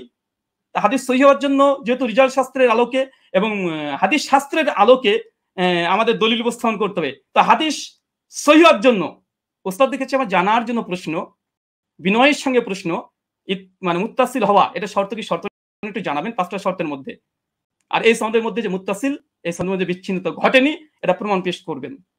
চলুন এই দেখেন ইয়াহিয়া সাইদ আল আনসারীর এই বর্ণনাকে বাংলাদেশের জগৎ বিখ্যাত আমাদের আলী হোসেন ওসামা জিরো ওস্তাদজি হবে আমার জানা মতে, না হলেও রুহানি উস্তাদ হবে। দলিল নামাজের মাসাইল এই বইটা মোটামুটি 4 জন আলেম মিলে লিখেছে, এক মৌলানা তামিদুল মাওলা, আব্দুল মালিক সাহেব, আব্দুল মতিন সাহেব এবং আবু আকাস মৌলানা, 4 জন মিলে বইটাকে রচনা করেছে। এই তারাবির মাসলাতে 410 নম্বর এবং 411 নম্বর পৃষ্ঠাতে এই দলিলটা নিয়ে এসেছে।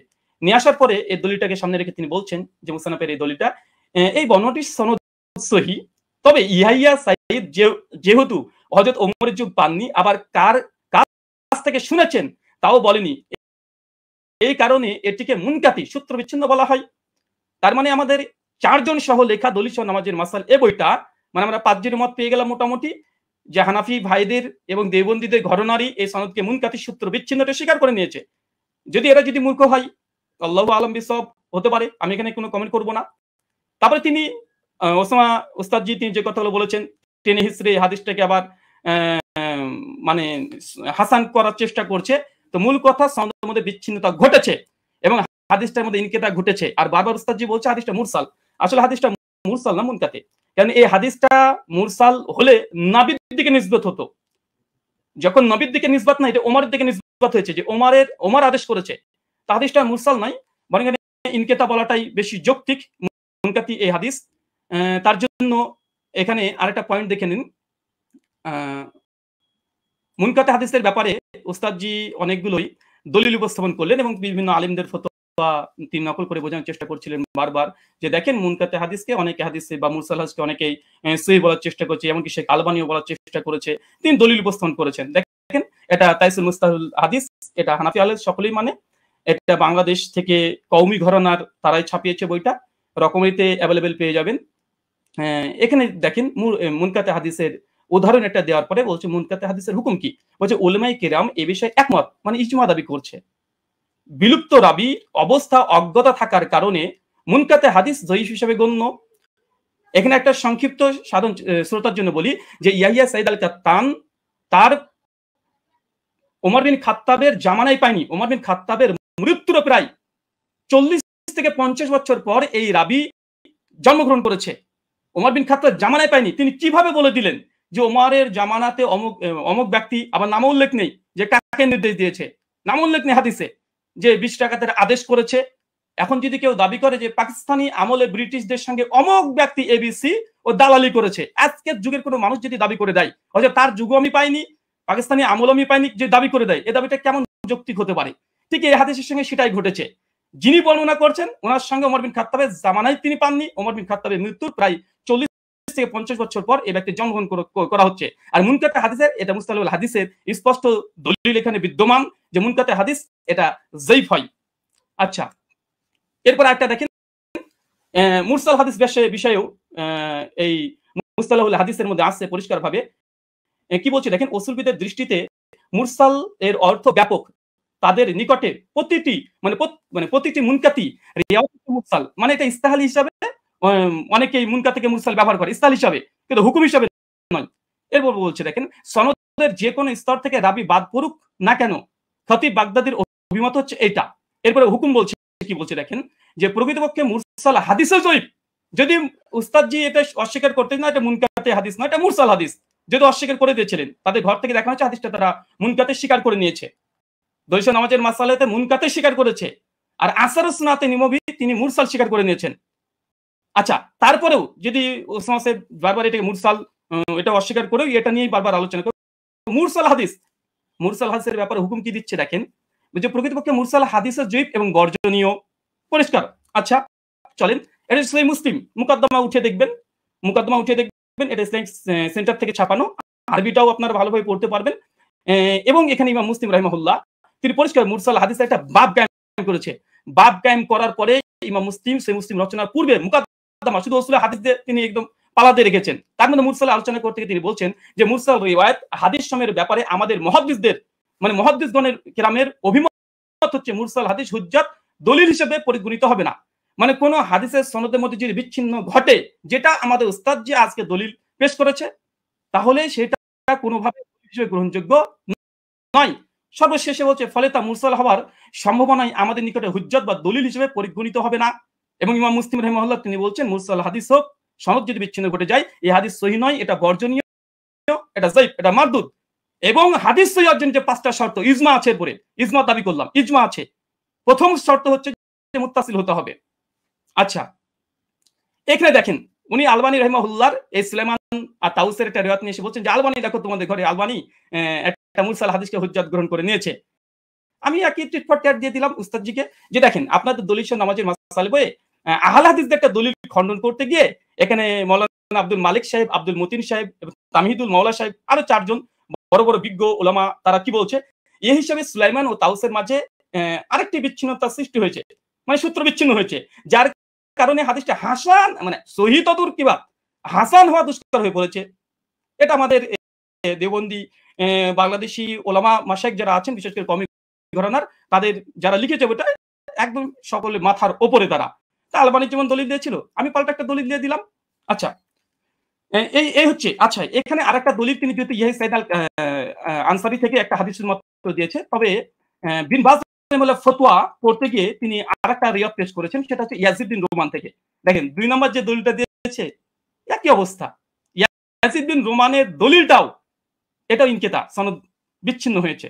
এবং আমার চ্যালেঞ্জ ছিল উস্তাদজিকে, বা আমার অনুরোধ ছিল যে উস্তাদজি এমন একটা দলিল পেশ করবেন যার মধ্যে কোনো বিচ্ছিন্নতা ঘটেনি, কোনো ইরসাল হয়নি, এবং এমন একটা হাদিস পেশ করলেন যে হাদিসে কাকে যে আদেশ করা হয়েছে তার নাম উল্লেখ নেই, অথচ মুয়াত্তা মালিক আলহামদুলিল্লাহ সনদের মধ্যে কোনো ইরসাল নেই, ইনকিতা ঘটেনি, সনদের মধ্যে কোনো রাবির উপরে জাররা পরিমাণে কোনো জারা নেই, সনদে কোন ব্যক্তিকে কোন সাহাবী ওমর বিন খাত্তাব 8 টাকা তারাবির আদেশ করেছে সেটাও মজুদ আছে আলহামদুলিল্লাহ। কিন্তু আমাদের উস্তাদজি 15 মিনিট সময় নিয়ে তিনি মাত্র একটা দলিল পেশ করেছেন, বিন বাজের ফতোয়াতে এই ইয়াজিদ বিন রোমানের এর অর্থে চলে এসেছে।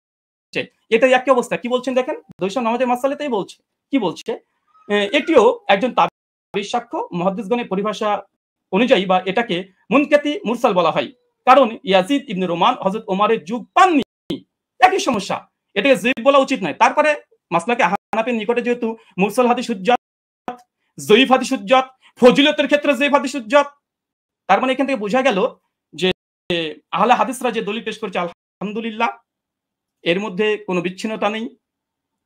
আমাদের হানাফি ভাইদের পক্ষ থেকে যে দলিলটা আমরা পেয়েছি প্রথম পর্বেই, কারণ প্রথম দলিল মানে মজবুত দলিল দেয় মানুষ, প্রথম যেটা দেয় সেটা মজবুতই দেয়।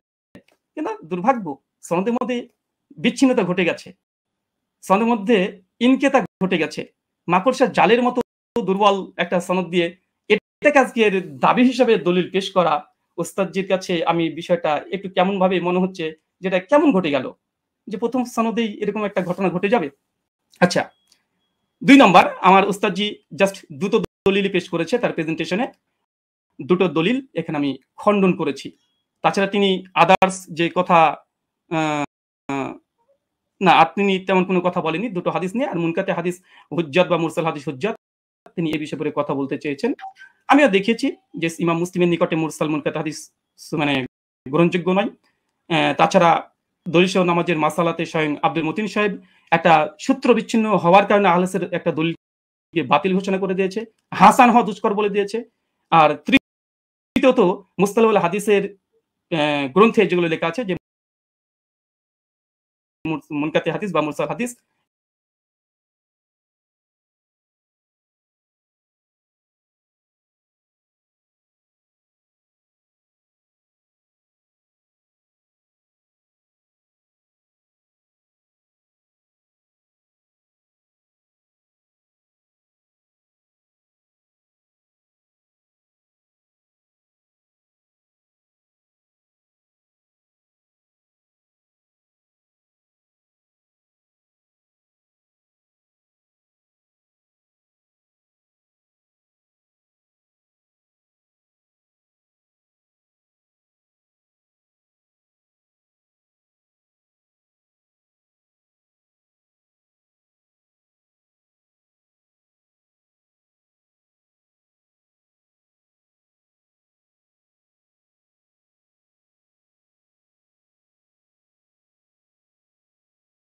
সূত্র বিচ্ছিন্নতা হওয়ার কারণে কার কাছ থেকে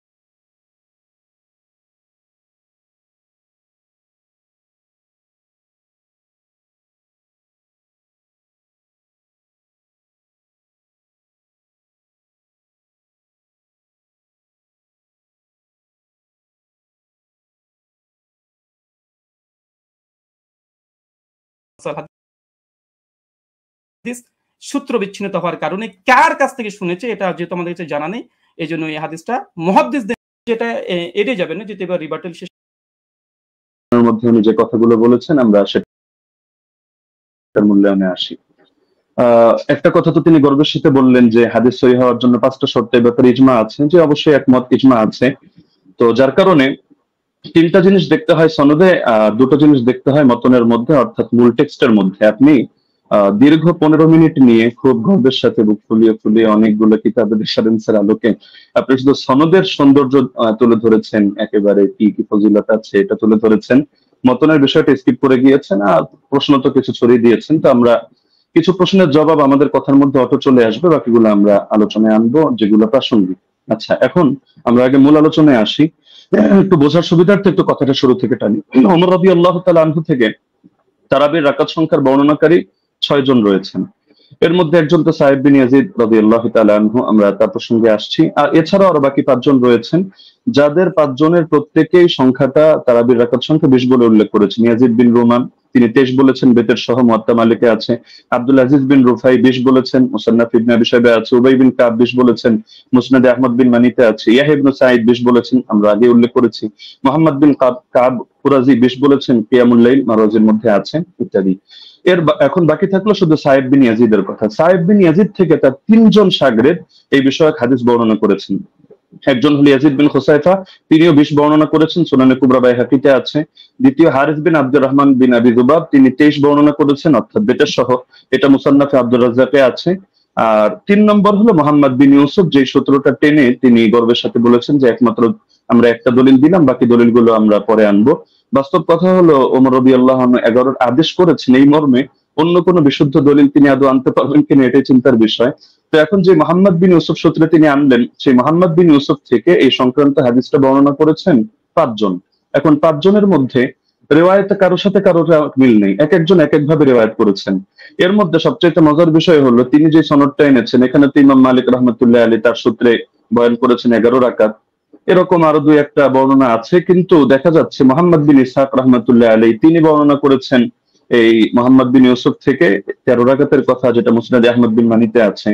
এছাড়া দাউদ বিন কায়েস রাহমাতুল্লাহ আলাইহি তিনি এবং আরো অনেকে 21 রাকাতের কথা বর্ণনা করেছেন, যেটা মুসান্নাফে আব্দুর রাজ্জাকে বিশুদ্ধ সনদে আছে। যদি এটা সনদ নিয়ে চ্যালেঞ্জ করেন আমরা তাহলে সনদের আলোচনায় আসবো। তো দেখা যাচ্ছে মতনের মধ্যে মিল নেই, মতনের মধ্যে এখানে সমস্যা বিদ্যমান। সব শাগরেদরা বলছে একভাবে, কিন্তু মোহাম্মদ বিন ইউসুফ থেকে এসে দেখা যাচ্ছে যে এখানে সনদের মধ্যে যদিও যারা বয়ান করেছেন সনদের বিশুদ্ধতা আছে, এটা নিয়ে আমি আপত্তি করছি না, কিন্তু হাদিস সহিহ হওয়ার জন্য যদি 5টা শর্ত, শুধু সনদ ঠিক থাকলেই হবে না। এমন বহুত হাদিস আছে সনদ সুন্দর, কিন্তু তার ইসের মধ্যে, মতনের মধ্যে সমস্যা আছে। তো এখানে মতনের মধ্যে যে ঝামেলাটা হয়েছে এটাকে ইস্তেরাব বলে। ইস্তেরাব মানে হলো যে কোথায় 21 রাকাতের কথা আর কোথায় হলো 11 রাকাতের কথা, আবার কোথায় 13 রাকাতের কথা। যদিও 13 নিয়ে একটা ব্যাখ্যা ওনারা দাঁড় করানোর চেষ্টা করেন ধারণা প্রসূত ভাবে, তো সেটা আপাতত বাদই দিলাম। তো 21 রাকাত আর 11 রাকাত সম্পূর্ণ ভিন্ন কথা, কিন্তু মূল বর্ণনাকারী একজন। তো এখন হাদিসের মধ্যে যদি ইস্তেরাব করে দেওয়া হয় তাহলে হাদিসটা দুর্বল হয়ে যায়। এটা তাদরিবুর রাওয়ি বিশরহি তাকরিবুন নাওয়াবি পৃষ্ঠা 133 এর মধ্যে স্পষ্টভাবে লেখা আছে, ইস্তেরাব ইউজিবু বাফাল হাদিস।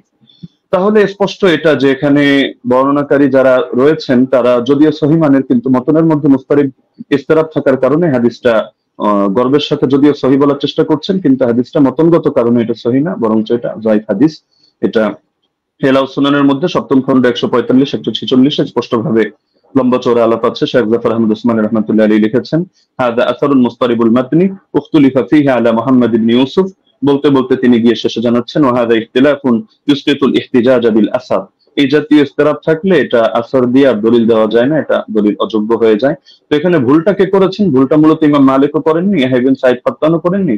ভুলটা হয়েছে এখানে, অসঙ্গতিটা প্রকাশ পেয়েছে মোহাম্মদ বিন ইউসুফ থেকে। যদিও তিনি উচ্চ পর্যায়ের রাবী, কোনো সন্দেহ নেই, কিন্তু এক এক সময় তিনি এক একভাবে বয়ান করেছেন, তো যার কারণে জিনিসটা এটা দুর্বলের প্রমাণিত হয়ে গিয়েছে। আচ্ছা, দ্বিতীয় পয়েন্ট হলো যে হাদিসের বর্ণনাকারী যারা, তাদের আমলই তো এর খেলাফ। ইমাম মালিক রাহমাতুল্লাহ আলাইহি আমল দেখা যাচ্ছে যে তিনি 8 রাকাতের পক্ষে না। সাহেব বিন ইয়াজিদ তার আমলও এর খেলাফ। একইভাবে যাকে আদেশ করেছেন বলে তিনি উল্লেখ করলেন যে দুজনের নামের মধ্যে উবাই বিন কাব রয়েছে, উবাই বিন কাবের ব্যাপারেও আছে যে না, তার আমলও এর খেলাফ। ইমাম মালিক রাহমাতুল্লাহ আলাইহি প্রসঙ্গে লম্বচড় আলোচনা করা যাবে তার মাযহাবের সরাসরি তার শাগরেদদের রেফারেন্স দিয়ে, এবং এর বাইরে যে মতগুলো প্রচারিত আছে মূলত আমি সহজে বলে দিই যে তার থেকে 2টা মত আছে। এক হলো 20 রাকাতের কথা, এক হলো 36 রাকাতের কথা। 20 রাকাতের কথা ইমাম ইবনে আব্দুল বার রাহমাতুল্লাহ আলাইহি নকল করেছেন, এবং তার মাযহাবের কোন কোন কিতাব যেমন দুসুকের মধ্যে, আনোয়ারের সাথিয়ার মধ্যে এটা আছে। বাকি 36 রাকাতের কথাটাই তার থেকে সবচেয়ে বেশি প্রসিদ্ধ এবং মুতাবার। তাহলে দেখা যাচ্ছে যে তার আমলের ব্যতিক্রম। এটা বিদায়াতুল মুস্তাহিদ 1 নম্বর খণ্ড 214 নম্বর পৃষ্ঠা উদাহরণ হিসেবে দেখা যেতে পারে, আরো প্রচুর রেফারেন্স আছে, প্রয়োজন হলে আমরা দেব। আচ্ছা, দ্বিতীয়ত হলো সাহেব বিন ইয়াজিদের আমল যে খেলাফ, এটা হলো বাইহাকি মারিফাতুস সুনান ওয়াল আসার কিতাবে 4th খণ্ড 42 নম্বর পৃষ্ঠা 5409 নম্বর রিওয়ায়াতে আছে। আনি সাইদ ইবনে ইয়াজিদ قال كنا نقوم في زمان عمر بن الخطاب ب20 ركعه والوتر। আমরা ওমরের জামানায় 20 রাকাত তারাবি পড়তাম এবং আমরা বিতর নামাজ আদায় করতাম। তাহলে দেখা যাচ্ছে তার আমলও এর খেলাফ। একইভাবে যাকে আদেশ করলেন সে উবাই বিন কাবের আমলও ছিল এর খেলাফ। এটা আল হাদিসুল মুখতারা জিয়া মাকদিসের গ্রন্থ 1161 নম্বর রিওয়ায়াত, সেখানে স্পষ্ট আছে, আন উবাই ইবনে কাব আন্না উমারা আমারা উবাইয়ান আন ইউসাল্লিয়া বিন নাস ফি রমাদান। এই হাদিসের শেষে গিয়ে স্পষ্ট আছে ফাসাল্লা বিহিম 20 রাকাতান, তিনি মানুষদেরকে নিয়ে 20 রাকাত নামাজ আদায় করলেন। তাহলে এটা তো সম্ভব না, খলিফা তাকে আদেশ দিবে একটা আর তিনি খলিফার আদেশ লঙ্ঘন করে করবেন আরেকটা। তার মানে খলিফার আদেশই ছিল 20 রাকাত। তবে এটা মোহাম্মদ বিন ইউসুফ বলতে গিয়ে একাধিক জায়গায় এক এক রকম বলেছেন, এক জায়গায় তার থেকে কখনো 11 রাকাতের কথা এসেছে। আচ্ছা, মুসান্নাফে আব্দুর রাজ্জাক গ্রন্থের মধ্যে উবাই বিন কাবের এই রিওয়ায়াত আছে 7730 নম্বর হাদিস। সেখানেও দেখা যাচ্ছে যে আন্না উমর জামা আন-নাস ফি রমাদান আলা উবাই ইবনে কাব ওয়া আলা তামিম আদ-দারি আলা 21 রাকাতান। ওমর রাদিয়াল্লাহু আনহু উবাই বিন কাব এবং তামিম দারিকে মানুষকে নামাজ পড়ানোর দায়িত্ব দিয়েছেন 11 রাকাত 21 রাকাত। তাহলে এখানেও দেখা যাচ্ছে যে দাবিগুলো মিলছে না। তো এই জিনিসটা ব্রাদার রাহুল মানুক বা না মানুক ইমাম ইবনে তাইমিয়া রাহিমাহুল্লাহ মেনে নিয়েছেন। ثبت أن أبي بن كعب كان يقوم بالناس 20 ركعة في قيام رمضان ويوتر بثلاث। এটা প্রমাণিত যে উবাই বিন কাব রাদিয়াল্লাহু আনহু তিনি মানুষদেরকে নিয়ে রমাদানুল মুবারকের তারাবিতে 20 রাকাত নামাজ পড়তেন এবং 3 রাকাত বেতের আদায় করতেন। তাহলে ইমাম ইবনে তাইমিয়া রাহিমাহুল্লাহর বক্তব্য দ্বারা স্পষ্ট হয়ে যাচ্ছে। তো একটা মূলনীতি হলো, যদি বর্ণনাকারীর আমল তার বর্ণনার খেলাফ হয় তাহলে এর দ্বারা বোঝা যায় যে বর্ণনাটি আসলে এতে দুর্বলতা রয়ে গিয়েছে। আমলুর রাওয়ি আও ফাতওয়াহু বিখিলাফিল হাদিস আল্লাযী রাওয়াহু ইসকিতুল ইহতিজাজ বিল হাদিস।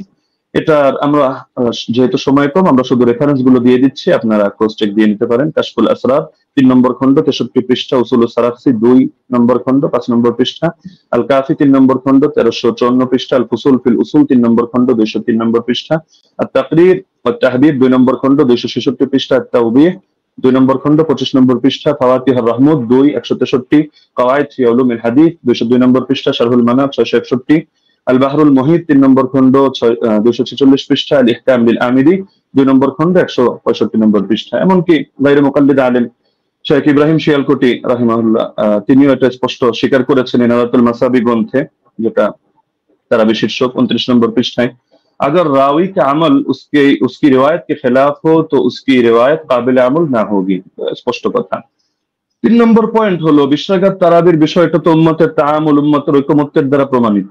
তো সুতরাং যদি আমরা তর্কের খাতিরে এটা তো আমরা দেখালাম যে আসলে ওনার মতনের সমস্যার কারণে ওনার হাদিসটা যতই মুয়াত্তা মালিক বলুক আর যে কিতাবের নামে বলুক, কিন্তু মুয়াত্তা মালিক হওয়ার মানে তো এটা না যে প্রতিটা হাদিসের কোনো জায়গায় কোনো ধরনের কোনো অসঙ্গতি নেই, কোথাও কোনো মতনের মধ্যে ইস্তেরাব নেই, এমন কথা কেউ দাবি করার সুযোগও নেই। তো যদি কেউ দাবি করেও থাকে যে তিনি একসময় 11 রাকাত আদেশ করেছিলেন তর্কের খাতিরে মানলেও তাহলে আমরা ব্যাখ্যা দিয়ে গিয়েছেন, যেমন ইমাম ইবনে আব্দুল বার মালিক রাহমাতুল্লাহ আলাইহি ব্যাখ্যা দিয়েছেন যে এটা মানসুখ। শুরুতে হয়তো তিনি 11 রাকাতে দিয়েছিলেন, এরপর তিনি 21 রাকাতের কথা বলেছেন। এটা আল ইস্তিযকার 2 নম্বর খণ্ড 68 নম্বর পৃষ্ঠায় আছে। একইভাবে ইমাম বাজি রাহিমাহুল্লাহ তার মন্তব্য একই, আল মুনতাকা 2 নম্বর খণ্ড 208 নম্বর পৃষ্ঠা। ইমাম আদাউই, ইমাম ইবনে হাবিব তারাও বলে গিয়েছেন, যেটা হাশিয়াতুল আদাউই আলা কিফায়াতুত তালিব 1 নম্বর খণ্ড 353 নম্বর পৃষ্ঠার মধ্যে বিদ্যমান আছে। মজার বিষয় হলো এই কারণেই ব্রাদার রাহুল যে মত পোষণ করুক না কেন, 4 মাযহাবের কেউই 8 রাকাত সুন্নাত হওয়ার ফতোয়া প্রদান করেননি। তো যার কারণে 4 মাযহাবের 4 ইমাম যখন আপনারা 20 রাকাতের মতামত দিচ্ছেন, বিশেষ করে ইমাম মালিক থেকে 2টা মত আছে, 20 আছে, 130 আছে, লেকিন এটা তো স্পষ্ট 8 এর কথা কেউ বলছেন না। এবং 8 এর নামে যেটা চালানো হয় সালাফি ভাইরা কেউ চালায়, তো সেটা প্রমাণিত না। কেন প্রমাণিত না এটা যদি চ্যালেঞ্জ করে আমরা উনি সেই রেফারেন্স টানলে জবাবে আসবো, না হলে শুধু শুধু জবাব দিয়ে সময় বাড়িয়ে লাভ নেই। তো মূলনীতি হলো ইমাম ইবনে রাজব হাম্বলি রাহমাতুল্লাহ আলাইহি লিখেছেন তার ফাদলুল ইলমি সালাফ আলা ইলমিল খালাফ পৃষ্ঠা 83 এর মধ্যে, فأما ما اتفق على تركه فلا يجوز العمل به لأنهم ما تركوه إلا على علم أنه لا يعمل به। ইমামরা যদি একমত হয়ে যায় যে হাদিসটা এটা তরক করা হচ্ছে, অর্থাৎ তারা কেউ এর আগে ফতোয়া দিচ্ছেন না, আমল করছেন না, তাহলে সেটা আসলে মজবুত থাকে না এবং তার মধ্যে বিভিন্ন দুর্বলতা তৈরি হয়ে যায়, সেটা দলিলযোগ্য হয় না। কারণ এটাকেও শাদ বলে। শাদ কখনো সনদের দ্বারাও হয়, কখনো মতনের দ্বারাও হয়। তিনি তার কিতাব শারহুল আলী তিরমিজির মধ্যে 2 নম্বর খণ্ড 624 নম্বর পৃষ্ঠা, এই কিতাবগুলোর নাম তো অবশ্যই ব্রাদার রাহুল শোনার কথা, এই পৃষ্ঠাগুলো পড়েছেন কিনা আমি জানি না, না হলে আপনি প্রয়োজনে এগুলো চেক দিয়ে আপনি মন্তব্য করতে পারেন। যে তিনি লিখেছেন ওমা হুয়া শাদুল মাতনি কাল আহাদিস আল্লাতী সাহাহাতিল আহাদিস বিখিলাফিহা ওয়া আজমাআত আইম্মাতুল উলামা আলাল কওলি বিগাইরিহা। যে হাদিসের ক্ষেত্রে দেখা যাচ্ছে যে উম্মতের আলেমদের মধ্যে যারা ইমাম তারা এর বিপরীত ফতোয়া দিচ্ছেন, সেই ক্ষেত্রে সেই হাদিসের মতনকে শাদ হিসাবে বিবেচনা করা হয়। অর্থাৎ শাদ যদি কোনো হাদিসের মতনকে বলা হয় তাও সেটা সহিহ থাকে না। তাহলে দেখা যাচ্ছে যে যদি উনি পয়েন্ট বলেছেন অনেকগুলো এবং গর্বের সাথে বলেছেন, কিন্তু সবগুলো মিলে উনি সনদের আলোচনায় সীমাবদ্ধ থেকেছেন, মতনের আলোচনায় আসেননি। আমরা মতন থেকে কয়েকটা পয়েন্ট দেখালাম, আরো অনেক পয়েন্ট দেখানো সম্ভব, যে উনি যে হাদিসটা দেখিয়েছেন এটা মুস্তারিব একটা হাদিস। আচ্ছা, এখন প্রাসঙ্গিকভাবে কয়েকটা আলোচনা করে ফেলি যেহেতু হালকা সময় বাকি আছে। তিনি মুরসাল না মুনকাতি এটা নিয়ে একটু জ্ঞান দেওয়ার চেষ্টা করেছেন, যে এটাকে আমি কেন মুরসাল বললাম, মুনকাতি বলা উচিত ছিল। আসলে কোন জায়গায় কোন শব্দ ব্যবহার হবে এটা পরিভাষাগুলো একটু বিস্তরভাবে পড়া লাগে। শুধু একটা তাইসির মুস্তালাহিল হাদিস পড়েই ইমাম আর ফকি হয়ে গেল তো মুশকিল ব্যাপার। যেমন আমি আপনাকে প্রসিদ্ধ কিতাব যেটা আপনারা পড়েন, নুকাত আলা মুকাদ্দিমাত ইবনে সালাহ 1 নম্বর খণ্ড 447 পৃষ্ঠা দেখবেন। একইভাবে আল ইবহাজ 2 নম্বর খণ্ড 339 পৃষ্ঠা দেখবেন। এবং শারহ মুসলিমের মধ্যে নববীও বলেছেন যে আম্মাল মুরসাল ফাহুয়া ইনদাল ফুকাহা ওয়াল উসুলিয়িন ওয়াল খতিব আল বাগদাদি ওয়া জামাআহ মিনাল মুহাদ্দিসিন মান কাতা ইসনাদুহু আলা আই ওয়াজহিন কানা ইনকিতাউহু ফাহুয়া ইনদাহুম বিমানাল মুনকাতি। ফকিহদের দৃষ্টিতে, উসুলিয়িনদের দৃষ্টিতে, খতিবে বাগদাদের দৃষ্টিতে এবং একদল মুহাদ্দিসদের দৃষ্টিতে মুরসালের সংজ্ঞা হলো যে সনদের মধ্যে যেভাবেই বিচ্ছিন্নতা হোক না কেন, ইনকিতা যেভাবেই হোক না কেন, এটা মাঝেই হোক আর শেষেই হোক, রাসূলের আগেই হোক আর সাহাবীর আগেই হোক, বাস সেটাকেই তারা মুনকাতি হিসেবে বলে থাকেন। তো এটা একটা তাদের ইসতিলাহগত বিষয়। তো সুতরাং এই জিনিসটা মানে মুরসাল বলা উচিত ছিল না, মুনকাতি বলা দরকার ছিল, বিষয়টা এমন না। আচ্ছা, উনি যে নিমাউই রাহিমাহুল্লাহর হাওয়ালা দিলেন আথার সুনান থেকে, উনি আরবি যেহেতু পড়তে পারেন টুকটাক, উনি তো এটা দেখার কথা যে ইমাম নিমাউই রাহিমাহুল্লাহ তিনি শুধু এতটুকুই বলেন নাই যে হাযা মুরসালুন কাওয়ী, যে হাদিসটা মুরসাল, হাদিস শক্তিশালী, বরং যেই মূলনীতিটা আমরা এনেছি ইমাম ইরাকির হাওয়ালায়, যে তাবেঈ যদি সাহাবীর থেকে কোনো ঘটনা বয়ান করে যেটা তার জামানায় জারি ছিল, তাহলে সেটাকে বাহ্যিকভাবে মুরসাল ধরা হলেও কিন্তু হুকুমের বিবেচনায় মুত্তাসিল ধরা হয়। আমরা তো আলোচনা করছি শাস্ত্রীয় মূলনীতির আলোকে হুকুম প্রসঙ্গে। তো এই মূলনীতিটা আপনি যে কিতাবের হাওয়ালা দিলেন এবং মজার বিষয় যে স্ক্রিনশট দিলেন, আপনি এটাই যদি ভালো করে দেখেন টিকার মধ্যে খুঁজে পাবেন। তো দেখা যাচ্ছে আপনি একাংশ পরে তাড়াহুড়ো করে রেফারেন্স দিয়ে দিলেন, কিন্তু এটা আপনার নজরের বাইরে চলে গেল, যার কারণে নিমাউইকে আমার বিরুদ্ধে দাঁড় করিয়ে দিলেন। দ্বিতীয়ত দলিল সহ আমাদের মাসাইল কিতাবটাকে আমার বিরুদ্ধে দাঁড় করালেন।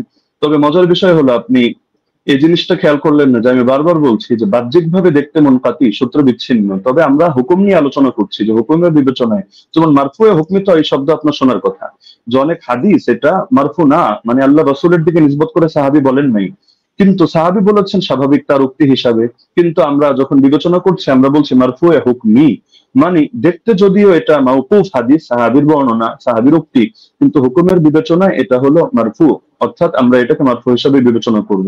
এখন যদি আপনি এক কিতাব খুলে দেখেন, দেখো সে তো মাওকুফ বলেছে, অথবা আপনি এখন তাহলে মারফু বলছেন কিভাবে, তাহলে বলতে হবে ভাই বিবেচনাবোধের পার্থক্য তো আপনাকে বুঝতে হবে, একটা জাহিরি এতেবার, একটা হাকিকি এতেবার। জাহিরি বিবেচনায় হাদিসটাকে আপনার মুনকাতি মনে হতে পারে, কিন্তু আপনি শাস্ত্রের কথায় যখন আসবেন, শিরোনামে যেহেতু শাস্ত্রীয় আলোচনা, তো আপনি শাস্ত্র দিয়ে দেখতে হলে আপনি শাস্ত্রের মূলনীতির আলোকিত বিবেচনা করতে হবে, না হলে মূলনীতিকে চ্যালেঞ্জ করেন। আপনি অমুক কিতাবে এটা আছে, তমুক কিতাবে এটা আছে, শুধু এতটুকু বললে যথেষ্ট না, আপনাকে মাথায় রাখতে হবে একটা শাস্ত্র পরিগণিত হয় টোটাল পুরো বিষয়টাকে সামনে রেখে। কোরআনের এক আয়াত আর এক আয়াতের তাফসীর হয়, না হলে আপনি এক আয়াত দিয়ে মতকেও বৈধ করে দিতে পারবেন, আর এক আয়াত দিয়ে জিহাদকেও নিষিদ্ধ করে সব জায়গায় সবরের আদেশ দিতে পারবেন, কিন্তু পুরো সামগ্রিক ভান্ডারকে, শাস্ত্রকে সামনে রেখে আপনার সিদ্ধান্তে আসতে হবে। এই জিনিসটা যদি না বোঝেন তাহলে শুধু আবেগী কিছু কথা বলবেন বা একটু ইমোশনাল কিছু লেকচার হবে, লেকিন এর দ্বারা শাস্ত্রীয় কোনো কথা হবে না। তো যেহেতু সারা দেশ এটা দেখছে এবং আলেম ওলামা, তালিবুল ইলম সবাই মূল্যায়ন করছে, সুতরাং আমার অনুরোধ থাকবে নেক্সট পর্বে আপনি শাস্ত্রীয় আলোকে এই মূলনীতিগুলো চ্যালেঞ্জ করেন। ধন্যবাদ, জাযাকাল্লাহ। আমি কারেক্ট টাইম শেষ করলাম। জি, মোহতারাম আলী হাসান ওসমান, আপনাকে অনেক অনেক ধন্যবাদ। আমি আরেকটি জিনিস আপনাদেরকে মনে করিয়ে দিতে চাই যে আপনাদের জন্য আমাদের পক্ষ থেকে 2 মিনিট সময় ছিল বা আছে। আরেকটি খণ্ডন পর্ব আছে, আপনারা চাইলে 2 মিনিট আপনারা ব্যবহার করতে পারেন। আমি দ্বিতীয় খণ্ডন পর্বটি যাচ্ছি এবং এই খণ্ডন পর্বর পরেই আমাদের কোনো খণ্ডন পর্ব থাকছে না, একটাই লাস্ট। আমি প্রথমে চলে যাব ব্রাদার রাহুল হোসেন আপনার কাছে, এবং আপনি বললে আমি টাইমটা শুরু করে দেব। একটা স্লাইড পড়েছি, স্লাইড 8 লেখা আছে, 8 লেখা আছে, দেখেন। জি, পেয়েছি। জি, স্ক্রিনে নিয়ে আসতে হবে। আচ্ছা, সময় স্টার্ট নাও। জি, সো বিসমিল্লাহ।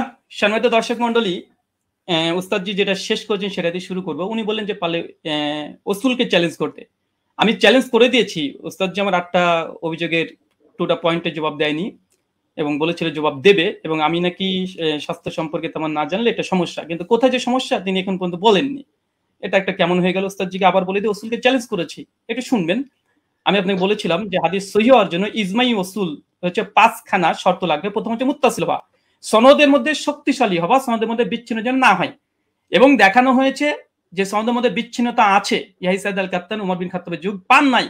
এটা হুকমান মারফু বা আপনি যতই প্রমাণ করার চেষ্টা করেন না কেন, কোনোভাবেই এটা প্রমাণ করা সম্ভব নয় যে সনদের মধ্যে ইনকিতা ঘটেনি, যেটা আমি দেবন্দি হানাফি বেল কিতাব থেকে দেখিয়েছি। 2 নম্বর বিষয়, এখানে তিনি আমাকে যে কথাটা আবার বলতে চাইলেন সেটা হাদিস সাজ হওয়া, এবং এর সঙ্গে সঙ্গে বললেন দেখেন 8 টাকাতে তারাবি যেটা দাদা রাহুল পেশ করেছেন সেটা মুয়াত্তা মালিক থেকে, আর মুয়াত্তা মালিকের সনদের রাবিদের মধ্যে কোনো সমস্যা নেই, তবে মতন নিয়ে ব্রাদার রাহুল কোনো কথা বলেনি। অভিযোগ করে তো দেখেন, অভিযোগ করলে তো জবাব দো, আপনি তো অভিযোগটা করেননি, বরং দ্বিতীয় পর্বে এসে অনেকগুলো 1 ডজন দলিল আপনি এখানে পেশ করেছেন। এটা একটা মানে কোয়ালিটি আছে, যে শেষ পর্বে একসঙ্গে অনেকগুলো দিয়ে দিব যেন আর সময় না পাওয়া যায়, এটা আমরাও বুঝি। চলেন আপনার সেটার জবাব দিয়ে দিই। উনি বললেন যে মোহাম্মদ বিন ইউসুফ থেকে 3 জন, সাইদ বিন ইয়াজিদ থেকে টোটাল 6 জন হাদিস বর্ণনা করেছে তারাবির 20 রাকাতের টোটাল তারাবি রাকাত সংখ্যার উপরে। তার মধ্যে মোহাম্মদ বিন ইউসুফ একজন, যিনি 3 জন হাদিস বর্ণনা করেছে মোহাম্মদ বিন ইউসুফ থেকে। এক ইমাম মালিক যিনি 11 রাকাতের কথা বলেছে, যেটা আমার দলিল দেখিয়েছি। উনি বলেন মোহাম্মদ বিন ইবনে ইসহাক উনি 13 রাকাত, আর দাউদ বিন কায়েস তিনি 21 রাকাত। অতএব এখানে ইজতিরাব ঘটেছে। বাহ, চমৎকার। উস্তাদজিকে বলবো আর একটু পড়াশোনা করতে হবে। শুধু মোহাম্মদ বিন ইউসুফ থেকে মাত্র 3 জন নয়, টোটাল ব্যবহার করেছে 8 জন হাদিস। আপনার সামনে স্ক্রিন দেখতে পাচ্ছেন। ইয়াহিয়া সাইদ আল কাত্তানের মতো মুহাদ্দিস, আপনি যার কথা বলেন, উনিও ব্যবহার করেছেন। উনি মোহাম্মদ বিন ইউসুফ থেকে 11 রাকাতের কথা আদেশ করেছেন, যেটা মুসনাদ ইবনে আবি শাইবাতে রিওয়ায়াত স্পষ্ট সেই সনদে প্রমাণ আছে। যদি সম্ভব হয় একটা কিলোকাল করে দেখাবেন, আমি স্ক্রিন নিয়ে আসছি। 2 ইমাম মালিক তো দেখলেন একটু আগে, ইসমাইল বিন জাফর তিনিও বর্ণনা করেছেন 4, ওসমান ইবনে যায়েদ আল লাইসি তিনিও বর্ণনা করেছেন 11 রাকাত, ইসমাইল বিন উমাইয়া তিনি 11 রাকাত, আব্দুল আজিজ বিন মুহাম্মদ তিনি 11 রাকাত। টোটাল মোহাম্মদ বিন ইউসুফের 8 জন শাগরেদ, পয়েন্ট টু বি নোটেড, ভালোভাবে দেখেন, গেম ঘুরে যাবে এখান থেকে। মোহাম্মদ বিন ইউসুফের টোটাল 8 জন শাগরেদ তারাবির রাকাত বর্ণনা করেছে, তার মধ্যে 5 জন বাবার বর্ণনা করছে 11 রাকাত। শুধুমাত্র মোহাম্মদ বিন ইউসুফ আর দাউদ বিন কায়েস তারা বলছে কেউ 13 রাকাত, কেউ হচ্ছে 21 রাকাত।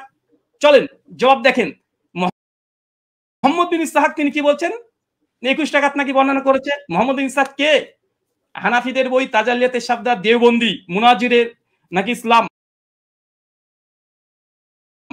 তাজালিয়াত শাবদার 5ম খণ্ডের 311 পৃষ্ঠায় পরিষ্কার বলছে মোহাম্মদ বিন ইসহাক ইমাম মালিক তাকে দাজ্জাল বলেছে, কাযযাব বলেছে, মিথ্যুক বলেছে। হানাফিদের নিকটে মোহাম্মদ বিন ইসহাক তিনি কাযযাব, মিথ্যুক, মানে তাদের উসুল দিয়ে হাদিস জাল পর্যন্ত বলা যায়। কেন সনদের মধ্যে এই মোহাম্মদ বিন ইসহাক যিনি আছেন ইনি কাযযাব, যিনি 21 রাকাত বর্ণনা করেছে মোহাম্মদ বিন ইউসুফ থেকে।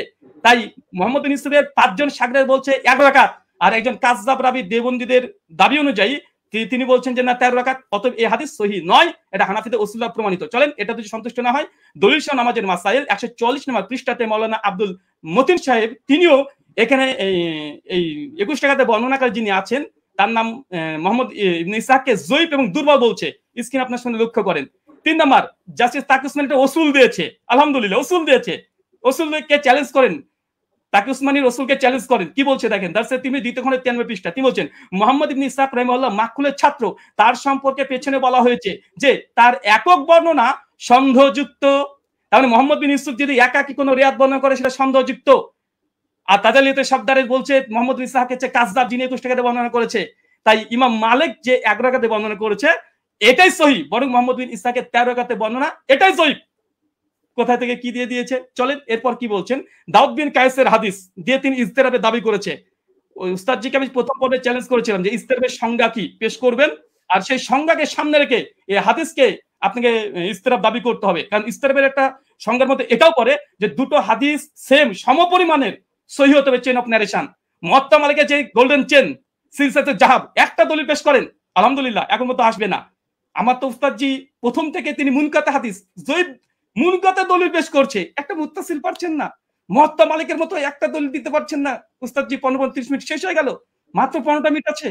একটা মুয়াত্তা মালিকের মতো গোল্ডেন চেন বারবার এই মুনকাতে সনদ দিয়ে দিচ্ছেন। চলেন তারপর দেখেন দাউদ বিন কায়েসের এখানে বলছে কি যে দাউদ বিন কায়েসের ইহদা ইশরিন যে এখানে 21 রাকাতে বর্ণনা আছে। হ্যাঁ আছে। দাউদ বিন কায়েসের এই হাদিস শুধু দাউদ বিন কায়েস একা এক জায়গায় বর্ণনা করেনি, এবং দাউদ বিন কায়েস এই হাদিস আরেকজন শাগরেদ, দেখেন একই সনদ, এর ইমাম ফারাবির কিতাবুস সিয়াম 175 নম্বর হাদিস। এই 175 নম্বর হাদিসে ওমর বিন খাত্তাব তারাবি জামাত করেছে, এখানে রাকাতের সংখ্যা উল্লেখ নেই। আর এইখানে দেখেন মুসান্নাফ আব্দুর রাজ্জাক উসমান সাহেব যে দলিল পেশ করেছে 21 রাকাতের, এই 21 রাকাত যদি হয়েও যায়, এখানে ওমর যে আদেশ করেছে দাউদ বিন কায়েসের বর্ণনাতে নেই। কিসের ইস্তেরাব? দাউদ বিন কায়েসের রিওয়াতে এখানে যে আদেশ করেছে, নির্দেশ দিয়েছে ওমর নাই। ওমরের জামানায় পড়তো, কে পড়তো, কারা পড়তো, কে আদেশ করেছে, ওমর কি তাকে নির্দেশ করেছে? কিচ্ছু নাই। তাই ইস্তেরাব হওয়ার জন্য মতনের মোটামুটি সরাসরি কন্ট্রাডিকশন থাকতে হয়, অথবা দুটো মতন এমন সনদ এমন শক্তিশালী পর্যায়ের যেগুলো তাকবির দেওয়া সম্ভব নয়।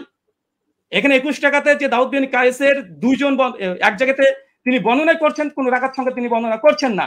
তাই এই দাউদ বিন কায়েসের 21 টাকাতে হাদিস দিয়ে তারপর যদি ধরেনি ফর সেক অফ আর্গুমেন্ট দাউদ বিন কায়েসের হাদিসে ওমর আদেশ দিয়েছেন নাই, তাই এই হাদিসকে সামনে রেখে মুয়াত্তা মালিকের হাদিসকে ইস্তিরাব দাবি করা এটা বেলপাক লেখাকের কি। আর 2 নাম্বার ইবনে ইসহাকের যে 21 টাকাতে বর্ণনা, ইবনে ইসহাকের ওই রিওয়াতে ইবনে ইসহাককে সরাসরি দেওবন্দীরা কাজদা বলছে, দাজ্জাল বলছে ইমাম মালিকের কল নকল করে, তার দলিল দেওয়া মানে গাছে কাঁঠাল গোফে তেল। তাই দুটো জয়ীব দলিল দিয়ে মুয়াত্তা মালিকের মতো গোল্ডেন চেন সিলসিলাতে জাহাবের পুরো অভিযোগ আপত্তি করা সনদ এবং মতনে পড়ে, এটা খুব হাস্যকর ওস্তাদজি। এটা আপনার কাছে অন্তত হাদিস শাস্ত্রবিদ, আপনি হাদিস পড়ান শুনেছে একটা বক্তৃতাতে, কিন্তু এরকম করবেন আজকে আমি এটা ভাবতে পারিনি।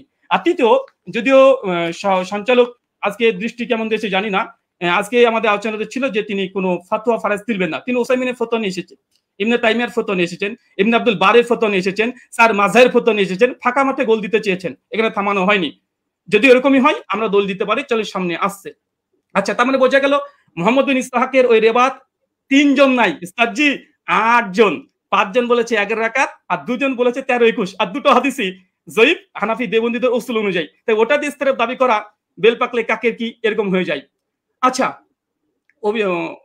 ওস্তাদজির অভিযোগ ভিত্তিহীন প্রমাণ হয়ে গেছে। প্রথম কথা, 8 টাকাতে তারবি আলহামদুলিল্লাহ, ওটা না মতনি জয়ীফ না মতন না ইস্তিরাব, কোনো কিছু নেই। এবং চ্যালেঞ্জ করেছিলাম যে মানে বিগত দিনে 1284 হিজরির পূর্বে দেওবন্দি মাদ্রাসা প্রতিষ্ঠা হওয়ার আগে কোন মুহাদ্দিস হাদিসটাকে ইস্তিরাব দাবি করে বাতিল করেছে, প্রমাণ দিতে পারেনি। 8টা প্রশ্ন ছিল। আচ্ছা, 20 রাকাত ইতিহাস বললেন, যখন 20 রাকাতের ইতিহাস, 20 প্রথমে হয়তো 11 রাকাত তারাবির আদেশ করেছিল ওমর বিন খাত্তাব, পরে হয়তো 20 রাকাত করেছে। তারপরে তিনি স্বীকার করে নিয়েছেন অর্ধেক যে ওমর বিন খাত্তাব 11 রাকাতের আদেশ করেছিলেন। আলহামদুলিল্লাহ। অনেকে বলে যে ছিলই না, কোনোদিনই ছিল না। 1984 তে প্রথম দাবি। দলিল নামাজের মাসালে কি বলছে দেখেন, ওমর বিন খাত্তাব 11 রাকাত তারাবির আদেশ করেছে, পরবর্তী সময় মানুষেরা 20 রাকাত পড়েছে, ওমরের আদেশে পড়েছে, দেখাতে পারবেন ইনশাআল্লাহ। দেখা দলিল নামাজের মাসালেও তো আছে, ইমাম বাইহাকির ওই কলটা নকল করেছে, যেটা উস্তাদজি ওমর বিন খাত্তাব 11 রাকাতের আদেশ করেছিলেন, কিন্তু পরবর্তী সময়ে কিরাত ভারী হওয়ার কারণে তার রাকাত সংখ্যাকে বাড়িয়ে দিলেন, কিরাতকে কমিয়ে দিলেন। তো মানুষজন, জনগণ, তারা ওমরের আদেশে নয়, ওমরের আদেশে নয়, কে বা কারা তারা 20 রাকাত চালু করেছিল ওমরের জামানায়, কিন্তু ওমরের আদেশে নাই। ওমরের আদেশে কত রাকাত? বর্তমানে 11 রাকাত, স্পষ্ট প্রমাণ। এখানে দেখেন মালিকি মাযহাবের ইমাম হাবিব মালিকি দলিল নামাজের মাসাল থেকে দেখাচ্ছে যেন একটু পুষ্টিকর বেশি হয় তথ্যগুলো। কি বলছে দেখেন, যে প্রথমে 11 রাকাতই ছিল, মানে ওমরের আদেশ 11 রাকাতই ছিল, কিন্তু তারা কিরাত লম্বা করতেন, ফলে ভারী ঠেকতো। পরে তারা রাকাত সংখ্যা বাড়ালেন, মানে ওমরের আদেশে নয়, জনগণ এমনি বাড়িয়েছে, রাকাত বাড়িয়ে দিয়েছে, কিরাত ছোট করে দিয়েছে, তাই ওটা বাতিল। তিনি বললেন যে ইমাম মালিক ছাড়া নাকি করেনি। এটা আপনি দেখেন যে ইমাম মালিক ছাড়া কতজন করেছে। ইমাম মালিক ছাড়া টোটাল 7 জন বর্ণনা করেছে। এখানে আমাদের স্ক্রিন আপনারা দেখতে পাচ্ছেন। ওই দাবিটা ওসমান সাহেবের একটু হাদিসের মতন সম্পর্কে অজ্ঞতাই আছে বলবো, যদি মানে মনে করেন যে না আমি একটু বাড়াবাড়ি করলাম, তো কিছু করার নেই, একটু বলতে হবে। আচ্ছা, এখানে দেখেন, আচ্ছা, ইমাম মালিক 11 রাকাত গ্রহণ করেনি, এটা খুব জোর দিয়েছে, যদি আজকে বিষয়ের সঙ্গে সম্পৃক্ত না। আজকের বিষয় ওমর কত রাকাত তারাবির আদেশ করেছে, ওস্তাদজি মুনকাতে দলিল দিয়েছে, মুত্তাসিল দিতে পারেন আলহামদুলিল্লাহ। আমরা একদম chain of narration golden chain দিয়েছি। আচ্ছা, ইমাম মালিক 11 রাকাতের আদেশ করেনি, চলেন দেখেন, এটা কিতাব সালাতুত তাহাজ্জুদ, এটা আব্দুল হক আন্দলুসি রাহিমাহুল্লাহর গ্রন্থ।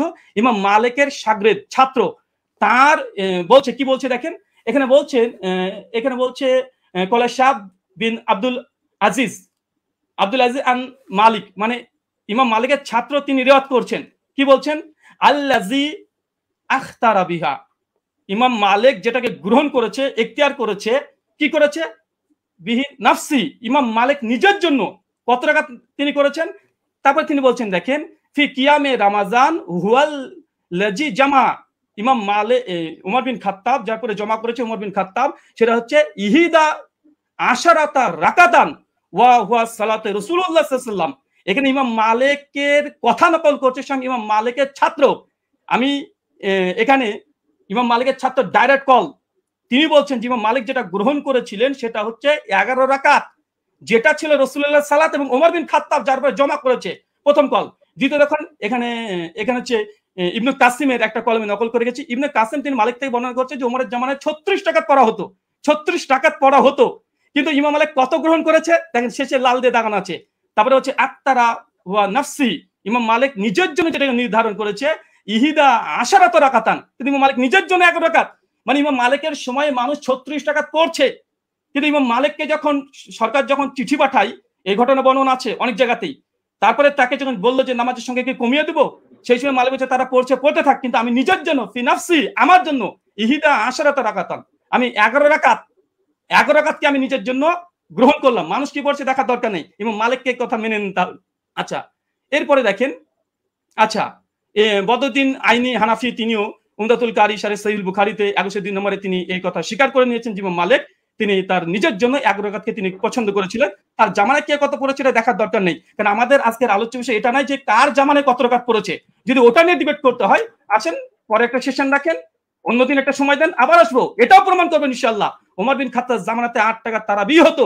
আজকের আলোচ্য বিষয় ওসমান সাহেব ভুলে গেলে হবে না, ওমর বিন খাত্তাব কত রাকাত তারাবির আদেশ করেছেন, ওমরের জামানায় কে বা কারা কত পড়তো, কোন ইমাম কত রাকাতের ফতোয়া দিয়েছে, কে কি বলেছে, এটা নয়। হাদিস শাস্ত্রের আলোকে ওমর বিন খাত্তাব কত রাকাত আদেশ করেছে, মুওয়াত্তা মালিকের স্পষ্ট হাদিস 11 রাকাত। আপনি ইস্তেরাবের দাবি করেছিলেন, দুমড়ে মুচড়ে গেছে, আলহামদুলিল্লাহ। বরং আপনি যে দলিল দিয়েছেন সবগুলো মুনকাতে হাদিসে পেশ করেছেন, এবং আপনাকে যে চ্যালেঞ্জগুলো করা হয়েছিল, আপনাকে যে চ্যালেঞ্জগুলো করেছিলাম, সেই চ্যালেঞ্জের জবাব এখন পর্যন্ত আসেনি। যে ইয়াহি সাইলাল কাত্তানের যে বর্ণনা পেশ করেছেন, কাকে আদেশ করেছে হাদিস উল্লেখ নাই। মুওয়াত্তা মালিকের হাদিস দেখেন, দুটো হাদিসকে সম্মানিত দর্শক মণ্ডলী মাইন্ড খুলে রাখেন, ফ্রেশ রাখেন, এক গ্লাস পানি খান, তারপর আলোচনা শোনেন।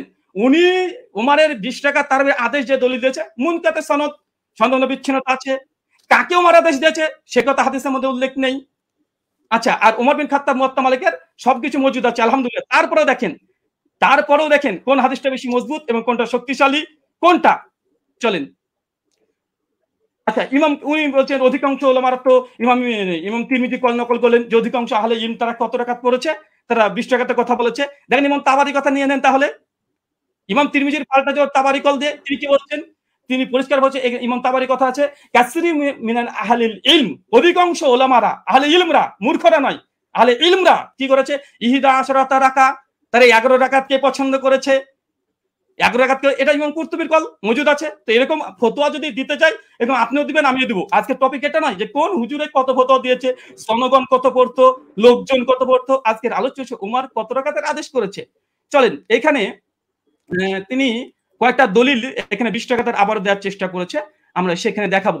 বরং আমি বলবো, আচ্ছা 20 টাকাতে তিনি হাদিস আরো তিনি ঝরঝর করে 6খানা হাদিস দিয়ে ফেলেছেন, আমাদের 4টে মুরসাল। আমি সনদ দেখেন, পুরো হানাফিকে স্ক্রিনের মধ্যে রেখে দিয়েছে আপনি এই মুহূর্তে। সাইদ বিন ইয়াজিদ থেকে আবু জুয়াবের হাদিস যায়িফ, চলেন এক ঝলক দেখে দেবো শুধু, কারণ এখানে আসলামী আছে, ইব্রাহিম বিন মুহাম্মদ বিন আবি ইয়াহিয়া আসলামী, তিনি পঞ্চম স্তরের মুদাল্লিস রাবি। এবং জেদ বলেছে এ রাবিকে স্বয়ং ইয়াহি ইবনে মাইন হানাফি বলে দাবি করা হয়, তিনি স্বয়ং তাকে কাযযাব বলেছেন। লাইসা বিসিকাতিন, তিনি সিকা নয়, কাযযাব, তিনি মিথ্যুক রাবি দলিল দিয়েছে মুস্তাজি, হতাশ হয়েছি আলাইহিস সালাম সাহেব। 2 নম্বর, আবুল আলিয়ার যে বর্ণনা পেশ করেছে, আবুল আলিয়ার বর্ণনা আবু জাফর রাজি জয়ীফ রাবি, কে বলেছে দেখেন এখানে নাজমুর রায়াত হাফিজ জাইলি কি বলছে, আবু জাফর মুতাকাল্লিম ফি, তিনি বিতর্কিত রাবি। কলা আলী ইবনুল মাদিনী, তিনি অনেক মানে ইস্তেরাব করতেন। কলা আহমেদ লাইসাবি কয়িন, ইমাম আহমেদ বিন হাম্বল বলছে এই আবু জাফর রাজি ইনি হচ্ছেন শক্তিশালী নয়। কলা আবু জুরা রাজি, ইয়াহুম কাসিরা অধিকাংশ ভুল করতেন। হাফেজ জাইলাই হানাফি, তিনি বলছেন আবুল আলিয়ার হাদিসের যে রাবি আবু জাফর, ইনি জয়ীফ রাবি, মুতাকাল্লিম ফি, বিতর্কিত রাবি দলিল দিচ্ছেন মুওয়াত্তা মালিকের সামনে। অবাক। দেখেন ইমাম আহমেদ বলছে মুস্তারিবুল হাদিস আবু জাফর রাজিকে, পঞ্চম। আচ্ছা, এবং তিনি ইয়াজিদ বিন রোমানের হাদিসটাকে তিনি আবার পেশ করলেন, মতন পরপর 3টে হাদিসকে ইরসাল বলছে। এক পৃষ্ঠাতে হানাফিদের 3টে হাদিস জয়ীফ, আর এটা আসর সুনানে স্পষ্ট স্বয়ং এখানে লিখে দেওয়া হয়েছে। আচ্ছা, এখানে চতুর্থ বিষয় দেখেন, উনি বারবার ইয়াহি সাইদ আনসারী হাদিসটাকে উনি বলছেন যে এটা যদিও মুরসাল উমরের জামানায় পায়নি। আমি এখানে 2 মিনিট নেব, যেটা পাওয়ার কথা। জি অবশ্যই, আপনি 2 মিনিট নেবেন। জি, আচ্ছা উস্তাদ জি শুনেন এবং শ্রোতা মণ্ডলী শুনেন, উনি যে দলিলটাকে মজবুত দলিল বানিয়েছেন, যে ইয়াহি বিন সাইদ আল আনসারী এই হাদিস দেখেন, ইমাম হাজম রাহিমাহুল্লাহ তিনি বলছেন যে ইয়াহি সাইদ আল আনসারী তিনি মৃত্যুবরণ করেছে ওমর বিন খাত্তাবের 25 বছর পরে। উস্তাদ জি কি দিয়ে মানুষকে মানে এইভাবে যদি রিজাল্ট শাস্ত্র নিয়ে যদি আলোচনা করতে আসেন, মানুষ তো হতাশ হয়ে বাড়িতে ফিরবে। যে এমন একজন হাদিস বর্ণনা করলেন যে ওমর বিন খাত্তাবের জামানায় পেল না, এখন তো এটা প্রমাণই করতে পারলেন না, সনদ থেকে মুত্তাসিল, এখন পর্যন্ত প্রমাণ করতে পারলেন না। এটা আপনার জন্য আমি এবং উনি বলেন যে ওসুলকে নাকি চ্যালেঞ্জ করিনি, ওসুলকে চ্যালেঞ্জ করেছি। 2-4টে মুস্তালাহুল হাদিস, মানে এই গোটা আলোচনার সারমর্ম এটাই হয়ে যাচ্ছে যে এখন মুরসাল হাদিস দলিল কি দলিল না, মুরসাল হাদিস দলিল কি দলিল না। আরে যদি তর্কের ক্ষেত্রে ধরে নি মুরসাল হাদিস দলিল, মুয়াত্তা মালিকের মতো গোল্ডেন চেনের সঙ্গে টেক্কা দিতে পারে? ধরেও নি ফর সেক অফ আর্গুমেন্ট, কোথায় কি আর কোথায় কি, যে ধরেও নি। তারপরে দেখেন এখানে আরেকটা উনি বললেন যে ওমরের জামানাতে পড়ার কথা, যদি ওমরের জামানার কথা হয় আমরা তো দলিল দিয়ে দিতে পারবো যে ওমরের জামানাতে সাহাবীরা ইয়াহিয়া সাইদ আল কাত্তানির মতো সাহাবীরা তিনিও 11 রাকাত তারাবি পড়েছেন, এই মর্মে অনেকগুলো দলিল আমরাও দেখে দিতে পারবো। আমি এক ঝলক শুধু দেখে দেবো, তিনি যেহেতু অনেক সাহাবীদের কথাও তিনি দলিল হিসেবে নিয়ে এসেছেন যে তারা কোন কোন জামানায় তারা পড়তো। আচ্ছা চলেন, আচ্ছা এখানে ইয়াহিয়া সাইদ আল আনসারীর যে রিওয়ায়াত নিয়ে এসেছে দেখেন, আমি এখানে 4 জন এখানে রেখে দিচ্ছি, এখানে 4 জনের নাম দেখেন। আচ্ছা ইয়াহিয়া সাইদ আল আনসারী রাহিমাহুল্লাহ তিনিও বলছেন যে ওমরের জামানায় আমরা 20 টাকা তারাবি পড়তাম। ও ইয়াহিয়া সাইদ আল কাত্তান উনি যে দলিল দিয়েছে, আমি আরেকটা দলিল দিলাম খনন করার জন্য। উনি ইয়াহিয়া সাইদ আল কাত্তান যে দলিল যে এখানেও এর হচ্ছে মুসনাদ ইবনে আবি শাইবা 7671 নম্বর হাদিস, তিনিও বলছেন যে ইহিদা আশরাতা রাকা, ওমরের জামানায় আমরা 11 রাকাত পড়তাম আলহামদুলিল্লাহ। আরেকটা দেখেন আব্দুল আজিজ ইবনে মুহাম্মদ, তিনিও বলছেন যে ওমরের জামানায় আমরা 11 রাকাত পড়তাম। শেষ হয়েছে, 2 মিনিট। শুকরিয়া, জাযাকাল্লাহ খাইরান। অনেক অনেক ধন্যবাদ আপনাকে। আমি একটু দুঃখ প্রকাশ করে নিচ্ছি যে 2 আলোচকই আপনারা মাঝখানে কিছু আমার কাছে মনে হয়েছিল যে আপনাদের আলোচনাটা প্রাসঙ্গিক, যার কারণে ফতোয়া বিষয়টা নিয়ে আলী হাসান ওসামা আলোচনা করেছেন। এটাকে বিপরীত করে আবার ব্রাদার রাহুল হোসেন আপনিও ইমাম মালিকের কিছু বিষয় নিয়ে আসছিলেন। আমি বলবো যে আপনারা দুজনই জেনেছেন। তো যাই হোক, আমি একেবারে আলী হাসান ওসামা আপনার খণ্ডনের শেষ পর্ব, তারপরে আপনারা আর পাচ্ছেন না। তবে হ্যাঁ, এখানে আমরা আশা করবো বা রিকোয়েস্ট থাকবে যে প্রসঙ্গিকের মধ্যে আমরা কথা বলবো। জি জি, শোনা যাচ্ছে আমাকে? জি, আপনাকে শোনা যাচ্ছে। আপনি বললে আমি টাইমটা স্টার্ট করে দেব। হ্যাঁ, শুরু করেন। জি ওকে, 9 সেকেন্ড 10 সেকেন্ড। হামিদান ওয়া মুসাল্লিয়ান ওয়া মুসাল্লিমা আম্মা বাদ। ব্রাদার রাহুল ভাইয়ের ব্যাপারে আমি একটা হতাশা প্রকাশ করছি। এই লিখিত সাজানো গোছানো ফরম্যাট দিয়ে আমার কথাগুলো খণ্ডন করতে চাইলে সবচাইতে বড় যে ঝামেলাটা আপনি করেছেন, আমি কথা বলি 50টা আর আপনি লিখিত ফরম্যাট থেকে সেই আগে চর্বিত চর্বণ যা সাজিয়ে রেখেছেন এবং 3 বছর থেকে বয়ানও যা বলছেন ওই সেগুলোই টেনে টেনে আপনি শুধু আগের কথাগুলোই করেন, অথচ অধিকাংশ পয়েন্ট আপনি কি বোঝেনই না, না ইচ্ছাকৃত এড়িয়ে চলেন, আমি ধরতে পারি না। দ্বিতীয় বিষয় হলো আপনি বলেন আমি ফতোয়াটা নিচ্ছি, আমি কোনো প্রসঙ্গে ফতোয়াটা নিইনি, আমি উসুল বোঝানোর জন্য উদাহরণ দিয়েছি।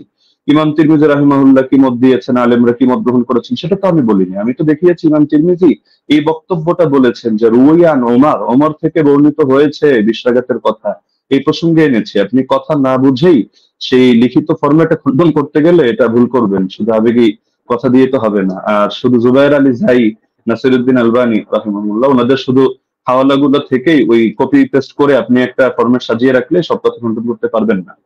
এখন আপনি বারবার বলছেন যে আপনি একটা সনদ দেখান যেটা ইনকেতা নাই। আরে ভাই, আপনি তো উসুলের আলোকে কথায় আসবেন। আপনি তো, আমি যে উসুলগুলো শুনলাম ইতিমধ্যে 8-10টা উসুল শোনানো হয়ে গেছে, আপনি উসুলেরই কোনো ধার ধারছেন না। আপনি মুরসাল নিয়ে শুধু মুকাদ্দিমায়ে মুসলিম থেকে একটা হাওয়ালা দিয়ে দিলেন, ব্যাস শেষ। যেন মুরসাল নিয়ে পৃথিবীতে আর কেউ কখনো কিছু বলেই নেই। তো যাই হোক, আমি এগুলোতে আসবো। আমি প্রথম শুরু করি, আপনি দাউদ বিন কায়েসের যেই বক্তব্যটা দিলেন যে দাউদ বিন কায়েসের এই বক্তব্যের মধ্যে এখানে আদেশের কোনো কথা নেই। আসলে আপনি আরবি কতটুকু পারেন আমি জানি না, আপনি আরবি মতনগুলো পড়েননি, ইচ্ছাকৃত কিনা আমি জানি না, যে মতনের ভুল থেকে বাঁচার জন্য কিনা, হতে পারে, হলে হতেও পারে, অন্য হিকমত থাকতে পারে, সময় বাঁচানোর ব্যাপারে হতে পারে। আপনি এই বাক্যটার অনুবাদটা করে দিয়েন আমাকে, যে দাউদ বিন কায়েসের রিওয়ায়াতের মধ্যে যে আছে যে আন্না উমর জামা আন-নাস ফি রমাদান আলা উবাই ইবনে কাব ওয়া আলা তামিম আদ-দারি আলা 21 রাকাতান। এই জামাআর সাথে আলা অব্যয়যোগে যখন বলা হয় জামা উমারু, ওমর মানুষকে জমা করেছেন কোন ব্যাপারে? আলা 21 রাকাতান, 21 রাকাতের ব্যাপারে। তখন এর দ্বারা কি বোঝায়? যে ওমর আদেশ করেন নাই, ওমর কিছু বলে নাই, তারা নিজেদের থেকে পড়ে নিয়েছেন। এই অনুবাদটা এটা কোন ডিকশনারির আলোকে করলেন পৃথিবীতে? এটা কি মেড ইন ইন্ডিয়া না মেড ইন বাংলাদেশ? এটা আমাকে অনুগ্রহ করে আপনি দেখাবেন। আর আপনি বললেন যে 8 জন বর্ণনা করেছেন, শুধু ওই 3 জনই না। আমি তো 3 জন প্রসঙ্গ আর 8 জন প্রসঙ্গে বলিনি। আমি তো কথাটা বলেছি এই প্রসঙ্গে যে ওনাদের বর্ণনাগুলোর মধ্যে ভিন্নতা আছে, ইস্তেরাব আছে, এই প্রসঙ্গে আমি কথাটা টেনেছি। আপনি মোহাম্মদ বিন ইসহাককে টানলেন এবং তাকে নিয়ে বড় দাউদ বিন কায়েসকে। দাউদ বিন কায়েসের এই সনদটাকে আপনার পক্ষে সম্ভব না এটাকে জয়ীফ বলে প্রমাণ করা, এটা সুনিশ্চিত ভাবে। আর আপনি শুধু এটা বারবার বলছিলেন যেখানে আদেশ কথা নাই, আদেশ কথা নাই, আপনি একই রকম কথার মধ্যে দেখেন না যে ইস্তেরাব আছে কিনা। আরে ভাই, এখানে তো আপনার এই জিনিসটা বুঝতে হবে যে ওনার থেকে যারা বর্ণনা করেছে কারো বর্ণনার সাথে কারো বর্ণনা মিল নেই। এক জায়গায় আদেশের কথা আছে, আরেক জায়গায় আদেশের কথা নেই। এক জায়গায় আমলের কথা আছে, আরেক জায়গায় আবার আমলের কথা নেই, শুধু আদেশের কথা। এখন আদেশ নিয়ে আপনি 8টা কেন, আদেশ নিয়ে শুধু দুটোই দেখতে পারবেন। ইমাম মালিকের যে সনদটা আনলেন সেখানে ইমাম মালিক রহমতুল্লাহ আলী তার সনদের মধ্যে আছে যে তিনি আদেশ দিয়েছেন, আর দাউদ বিন কায়েসের মধ্যে আছে যে আদেশ দিয়েছেন। কিন্তু এখন দাউদ বিন কায়েসের এই সনদের মধ্যে জামা আলা এটা যোগ করলে অর্থ এটাই দাঁড়ায় যে ওমর মানুষকে 21 রাকাতের ব্যাপারে একত্রিত করেছেন।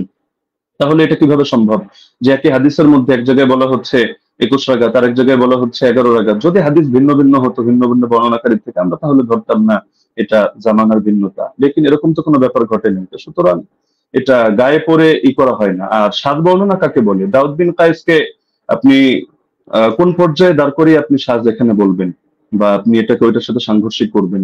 যদি এক রিওয়ায়াতের মধ্যে সংখ্যা কম পাই আর এক রিওয়ায়াতের মধ্যে সংখ্যা বেশি পাই, তাহলে সেই ক্ষেত্রে কি হুকুম আছে এটা তো আপনার ফতোয়ার আলোকেই করতে হবে। আপনি তো মন করা একটা বললে হবে না। আর কিছু কথা তো আপনি বলেছেন একদম মানে সনদ ছাড়া, যেগুলোর কোনো সনদই নেই।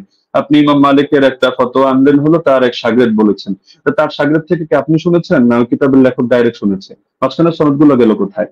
আর আপনি মাযহাব নিয়ে কথা বলতে চাইলে মাযহাবের ব্যাপারে মূলনীতিগুলো তো আপনার জানা থাকা দরকার। ধরেন মালিকি মাযহাব নিয়ে আমি 100টা মত পেলাম, তাহলে আমি কোন মতটা চূড়ান্ত ধরবো? এখন ইমাম মালিক থেকে একটা বিশুদ্ধ মত দেখাতে পারবেন না যে ইমাম মালিক রহমতুল্লাহ আলী কোথাও আত্মাঘাতের মতামত দিয়েছেন। আপনি হাফিজ ইবনে হাজার আসকালানী রহমতুল্লাহ আলী, আপনাদেরও পছন্দের ব্যক্তিত্ব, তার কিতাব থেকেও আপনারা দেখে নিতে পারেন, অথবা তার হাওয়ালা আমি হুবহু বাক্য বলে দিচ্ছি। তিনি লিখেছেন ইতিমাদুহুম ফিল আহকাম ওয়াল ফাতওয়া আলা মা রাওয়াহু ইবনুল কাসিম আন মালিক। ফতোয়া দেওয়ার ক্ষেত্রে, বিধিবিধান বর্ণনা করার ক্ষেত্রে ইবনুল কাসিম যেটা বর্ণনা করবে ইমাম মালিক থেকে সেটাই গ্রহণযোগ্য, এবং সেটা মুয়াত্তা কিতাবের মধ্যে যা আছে তার সাথে মিলুক বা না মিলুক, এটা হলো মাযহাবের মূল ভিত্তি হিসেবে ধরা হবে। এটা তাজিলুল মানফা 4 নম্বর পৃষ্ঠার মধ্যে পেয়ে যাবেন। তো ওনার শাগরেদ ইবনুল কাসিম বলেন, ইবনে আইমান বলেন, তাদের থেকে কোথাও আপনি আত্রাগাতের দূরতম কথাও দেখাতে পারবেন না। আত্রাগাতের কথা আল্লামা আইনি যেটা এনেছেন, সৈয়দী যেটা এনেছেন, আপনি সৈয়দীটা তো আনেননি, এটা আপনার নজরে পড়ে নাই হয়তো, যে জায়গা থেকে কপি পেস্ট করেছেন। না হলে এর বিপরীতে আমি আপনাকে, যদি 100 চান আমি 100 হাওলা আপনাকে দিয়ে দিতে পারবো। যদি আপনি বলেছেন যে আলাদা ডিবেটের আয়োজন করলে, তো ঠিক আছে, করতে পারেন। তো ইমাম আইনি বলেছেন, ইমাম সৈয়দী বলেছেন, বেসনদ কথাবার্তা কোথাও দলিলযোগ্য হবে না। তো মোহাম্মদ বিন ইসহাক এখানে ফ্যাক্টর না, আর অন্য লোক ফ্যাক্টর না। আর আপনি বলছেন যে আমরা দেওবন্দিরা গায়ে পড়ে দাবি করি মুস্তারিদ, আর কেউ দাবি করে না, কেন? আপনি তো আহলে হাদিস ঘরানার। তো আপনাদের পিস পাবলিকেশন থেকে বই প্রকাশিত হয়েছে রাসূল সাল্লাল্লাহু আলাইহি ওয়াসাল্লামের প্র্যাকটিক্যাল নামাজ কোরআন ও সহিহ হাদিসের আলোকে। এই বইয়ের 222 নম্বর পৃষ্ঠা থেকে আমি আপনাকে শোনাচ্ছি। তার শাসন আমলে, তার মানে ওমরের কথা চলছে, 11 রাকাত এবং 21 রাকাত তারাবি সালাত আদায়ের প্রমাণ পাওয়া যায়। সাহেব রাদিয়াল্লাহু আনহু তৃতীয় ছাত্র মুহাম্মদ ইবনে ইউসুফ উপরোক্ত কথাগুলোর বর্ণনাকারী। হাদিসের মূল সূত্র অনুসারে একই রাবির একই বিষয়ে পৃথক পৃথক মত প্রকাশ করা বিশুদ্ধ হওয়ার অন্তরায়। সুতরাং 20 রাকাতের অভিন্ন মত গ্রহণ করাই যুক্তিসঙ্গত। তাহলে ইস্তেরাবের কথা, ইখতিলাফের কথা কি আমরা টানলাম নাকি আপনাদের লোকেরাও এটা টেনেছে? এটা তো আপনার স্পষ্টভাবে দেখা দরকার। আর আপনি বারবার শুধু এই প্রসঙ্গগুলো তো এখানে অপ্রাসঙ্গিক কথা টানলে হবে না, যে গোল্ডেন চেইন, গোল্ডেন চেইন। আরে গোল্ডেন চেইন নাকি এটা ডায়মন্ডের চেইন নাকি হলো এটা রূপার চেইন, সেটা তো আমাদের দরকার না। আমাদের দরকার হলো আপনার এখানে 5টা জিনিস তো এক রাখতে হবে। আপনি শুধু আমাদের কথা প্রসঙ্গে বলছেন যে সনদের মধ্যে কোনো ইনকিতা নাই, আপনারা প্রমাণ করেন। আরে সনদের মধ্যে তো ইনকিতা বাস্তবেই নাই। আপনি যে ইনকিতা আপনার চোখে দেখতে পাচ্ছেন, এটা আপনার পড়াশোনা কম থাকার কারণে হচ্ছে। না হলে আমি তো উসুলের আলোকে দেখালাম, উসুলগুলো তো আপনি খণ্ডন করতে পারেননি এবং সম্ভব না। তো যার কারণে সনদের মধ্যে তো ইনকিতা নেই, তো শুধু গায়ের জোরে বললে তো হবে না। তো হাদিসটা যারা বলেছে হাদিস সহিহ হওয়ার জন্য এই 5টা শর্ত, সেই ইমামরাই, এটা অন্য কোনো ইমাম না। আমি আজিব গারিব কারো নাম টানি নাই, বা আমাদের কোনো বড় হুজুরের নাম টানি নাই, তারাই এই মূলনীতিটা দাঁড় করিয়েছেন। তো সুতরাং এটাকে আপনি গায়ের জোরে অথবা চাপার জোরে বা একটা হাসি দিয়ে ফেলে দেওয়ার মতো বিষয় না। তো আবার কিছু আলোচনা টেনেছেন একেবারে অপ্রাসঙ্গিক, যেমন ওমর কাকে আদেশ দিয়েছেন। আচ্ছা, ওমর আপনাকে আদেশ দিল বা আমাকে আদেশ দিল, কাকে আদেশ দিল এটার সাথে কোন বিষয়ের সম্পর্ক?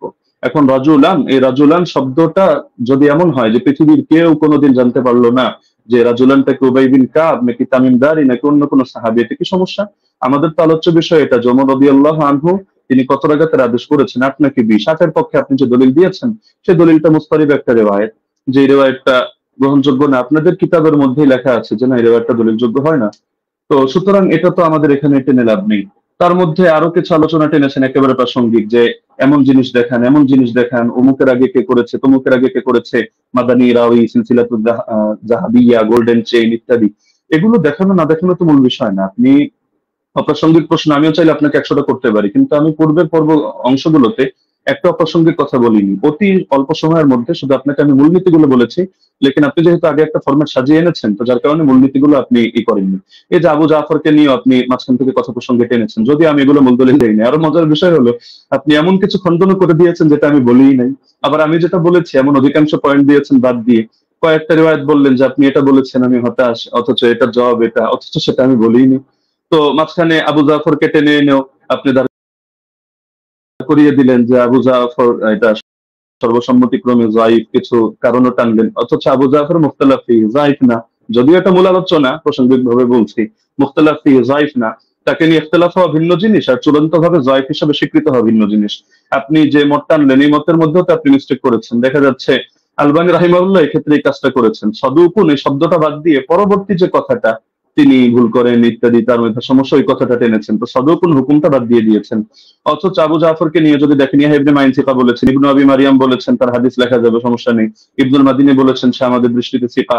ইবনু আম্মার মাউসিলি বলেছেন সিকা। আবু হাতিম বলেছেন সিকা, সাদুক, সালিহুল হাদিস। জাকারিয়া সাজি বলেছেন সাদুকুন লাইসা বিমুতকিনিন। ইবনু আদি বলেছেন লাহু আহাদিসু সালিহা ওয়াকাদ রাওয়া আনহু الناس واحاديثها عامتها مستقيمه وارجو انه لا باس به। ইবনু সাদ বলেছেন কানা সিকা। হাকিম বলেছেন সিকা। ইবনু আব্দুল বার বলেছেন হুয়া ইনদাহুম সিকা আলিমুন বিতাফসিরিল কোরআন। এগুলো আরো দেখতে পারেন আপনি তাহযিবুত তাহযিব 10 নম্বর খণ্ড 62 নম্বর পৃষ্ঠা। তো আবার তার থেকে কি কি দুর্বল বর্ণনা, এগুলো আলাদা লিস্ট আপনি পাবেন হাফেজ ইবনে আদির কিতাবের মধ্যে, আল কামিল, যেটা 5 নম্বর খণ্ড 255 পৃষ্ঠা। সেখানে দেখবেন এই তারাবি সংক্রান্ত রিওয়ায়াতটা তিনি টানেননি। তো বারবার আপনি মুরসাল মুরসালি গায়ের জোরে মুরসাল সাব্যস্ত করে দিয়েই কথা তো শেষ না। আমরা যে মূলনীতিগুলো বললাম, আর এটাও আমরা দেখালাম যে সনদ কোথাও সহি না হওয়ার পরও সেই ক্ষেত্রে আপনার হুকুম আরোপ করে দেওয়া হয় যে এই জিনিসটা যেহেতু উম্মতের ব্যাপক আমলের মধ্যে আছে, কখনো কখনো সেটাকে আমলযোগ্য বানিয়ে দেওয়া হয়। এটা মানে ইমামদের সর্বসম্মত একটা উসুল, যদি আমরা এগুলোকে কোনোটাকে মূল ধরি নেই। আপনি তো এখানে বলতে চাচ্ছেন আপনার মূল কথাই এটা, ইয়াহইয়া বিন সাঈদ হয়তো কোন আলতু ফালতু রাওয়ীর থেকে এনেছেন এবং এই হাদিসের মধ্যে একটা দুর্বলতা তৈরি হয়েছে, অথচ প্রথম ধাপের মূলনীতিগুলোর মধ্যে আমরা যা বলেছি এখানে আপনার কথাগুলো খণ্ডন হয়ে যায়। পাশাপাশি সেই জামানার আমলগুলোকে আপনি যেভাবে উড়িয়ে দিচ্ছেন, যে যার যেভাবে মনে হচ্ছে আমল করেছে, লেকিন এই জায়গায় ওমর রাদিয়াল্লাহু আনহু আদেশ হয়তো ছিল না। আপনি খেলাফতের জামানা দেখেন নাই, নরেন্দ্র মোদীর জামানা দেখেছেন, এই হিসাবে আপনার এমন মনে হতে পারে যেখানে সাহাবীরা বলছেন যে সাহাবীরা আমল করতেন, কানু ইয়াকুমুন অথবা কুননা নাকুমু, আমরা আমল করতাম।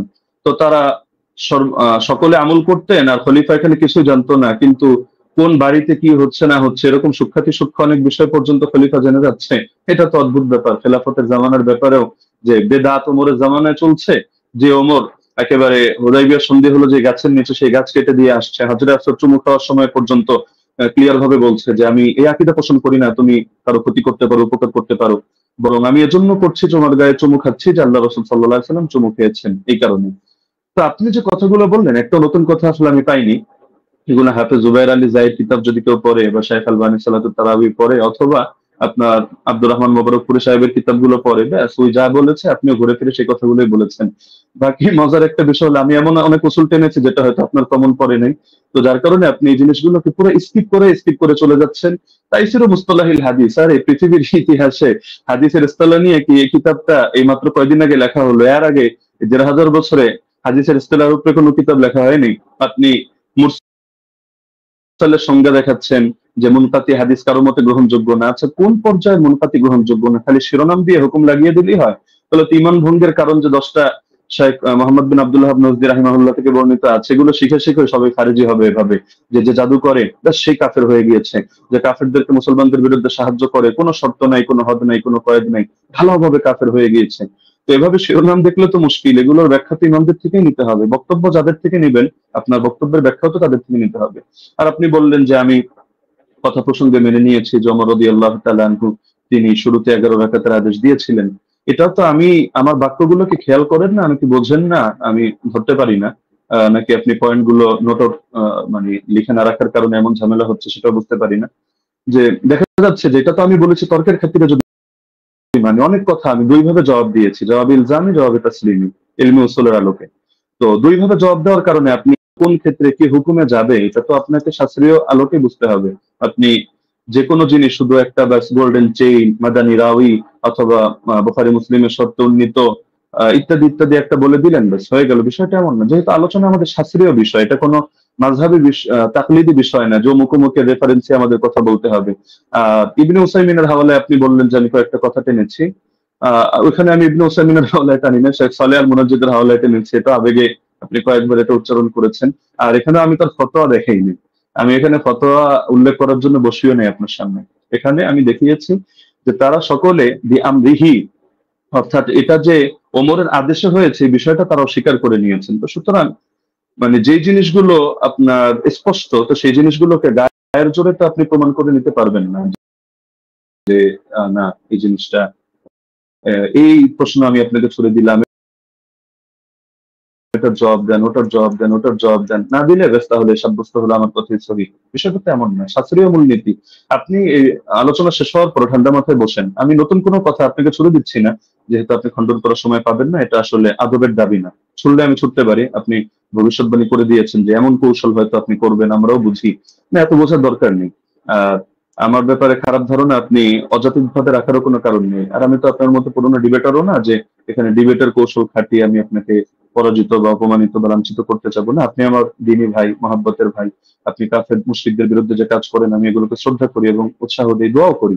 আগামী তো আমি আশা রাখি আপনি কাজগুলো কন্টিনিউ করবেন। তো সুতরাং আপনার সাথে আমার কোনো দ্বন্দ্ব নেই, কোনো ভিন্ন কিছুও নেই। আল ওয়ালা আল বারা, এই আকীদাই তো আমরা ইসলাম থেকে লালন করি। তো সুতরাং অপ্রাসঙ্গিক কথা না টেনে আপনি মূলনীতির আলোকে বিষয়গুলো বোঝেন। প্রয়োজনে আপনি এই ভিডিওটা এটা শেষ হওয়ার পর যদি আপনার কাছে মনে হয় আপনি স্বীকার করে নেন, সমস্যা নেই। আর যদি মনে হয় না, ভুল না, আপনারটা সঠিক, ঠিক আছে, আপনি স্থির থাকেন। বাকি সারা দেশ তো দেখছে, তারা বিষয়গুলো সঠিকভাবে বিবেচনা করবে। আমরা তো এখানে কোনো বিচারক নির্ধারণ করে বসিনি। তো যার কারণে পুরো দেশ এটা কমন সেন্স দিয়ে বিবেচনা করবে। জাযাকাল্লাহ, আমি সেকেন্ড সময় অতিরিক্ত নিচ্ছি না। জি, মুফতি আলী সাহেব, আপনি চাইলে 2 মিনিট ইউজ ব্যবহার করতে পারতেন, বাদবাকি আপনি না, করেননি। ব্রাদার রাহুল বলেন। যে আমাদের খণ্ডন যে 2টি পর্ব ছিল, 2টি শেষ হয়েছে। এখন আপনারা শুধু 5 মিনিট করে সময় পাবেন। এটা হচ্ছে রিভিউ পর্ব, অনুসংখ্য পর্ব। এই পর্বে আপনারা 5 মিনিট করে আলোচনা করতে পারবেন। নতুন কোনো তথ্য আপনারা অ্যাড করতে পারবেন না এই পর্বে। হ্যাঁ, আমি ব্রাদার রাহুল হোসেন আপনার কাছে যাব এবং আপনি বললে আমি আপনার টাইমটা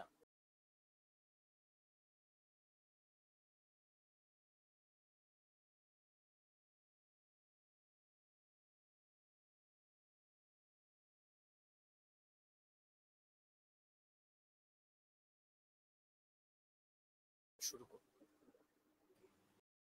জি, শুরু করুন। জি, বিসমিল্লাহ। তো শেষ থেকে শুরু করি। ওস্তাদ জি বারবার কয়েকবার অভিযোগ করলেন বারংবার যে আমি জুবাইর আলী জাই আর আলবানির বই পড়ে এসে বসে পড়েছি। কার বই থেকে ইলম নিয়েছি? সালাফদের থেকে তো আমরা ইলম নেবো, তাই তো? আলেমদের কাছ থেকে, কোনো জাহেলের কাছ থেকে তো নিইনি, তাই না? আমি তো আপনাকে বলতে পারি যে মাওলানা আব্দুল মালিক সাহেবের বই থেকে ঢের প্রমাণ দেখিয়েছি। তো তার কাছ থেকে আর নিয়েছি, আপনার কাছ থেকে না করা। তো এখানে তো এতরাজ করার অভিযোগ যে আমি নাকি এমন কিছু, আমি অবাক হয়েছি যে ভাবলাম যে ওস্তাদ জি হয়তো অনেক কিছু মানে একদম ইলমে হাদিসের অনেক কিছু নিয়ে আসবে। এসে আমি অবাক হয়েছি, না কিছুই নিয়ে আসেনি। একটা মুত্তাসিল সনদই পেশ করতে পারেনি। তার জন্য আমি অনেক কিছু ভেবে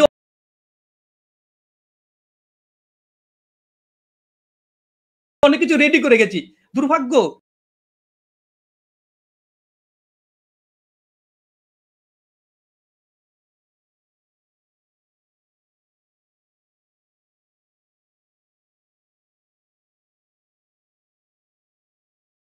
যে আমি যা রেডি করেছি তার 20 টাকার পক্ষে আরো অনেক দলিল ছিল, অনেক দলিল, কিন্তু ওস্তাদজি দিতে পারেনি না দেয়নি না কি আমি বুঝলাম না। তো যাই হোক, সেটা একটা আলাদা বিষয়।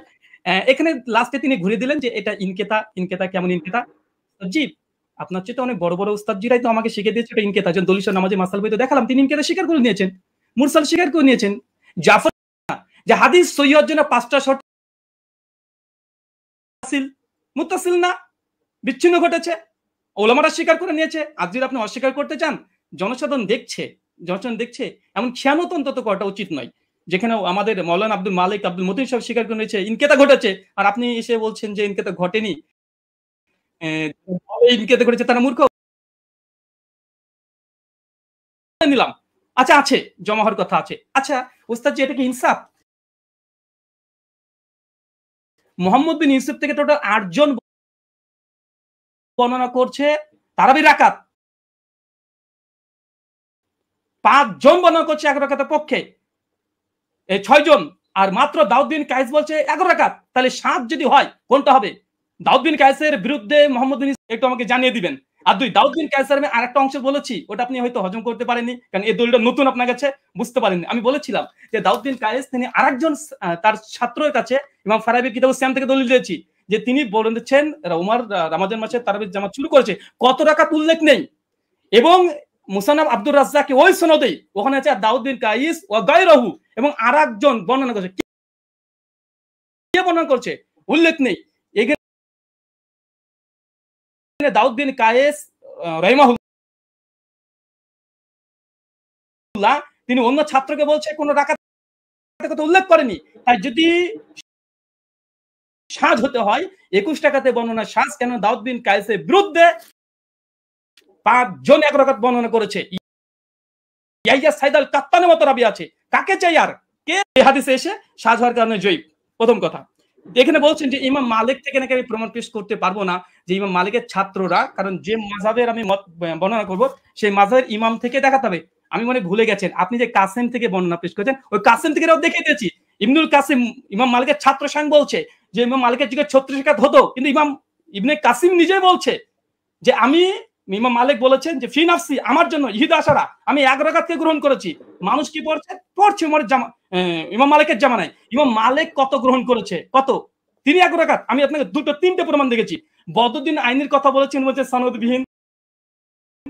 সনদবিহীনের কথা যদি আসে গোটা ফিকে হানাফিকে ডিস্ট্রাক্ট করে দেওয়া যায়, অন্তত এরকম এসে বেনসাবি করবেন না। আর এখানে আরেকটা বিষয়, যে উনি বললেন যে আমি আবু জাফর রাজিকে নিয়ে কিছু কথা বলেছি, উনি নাকি দলিল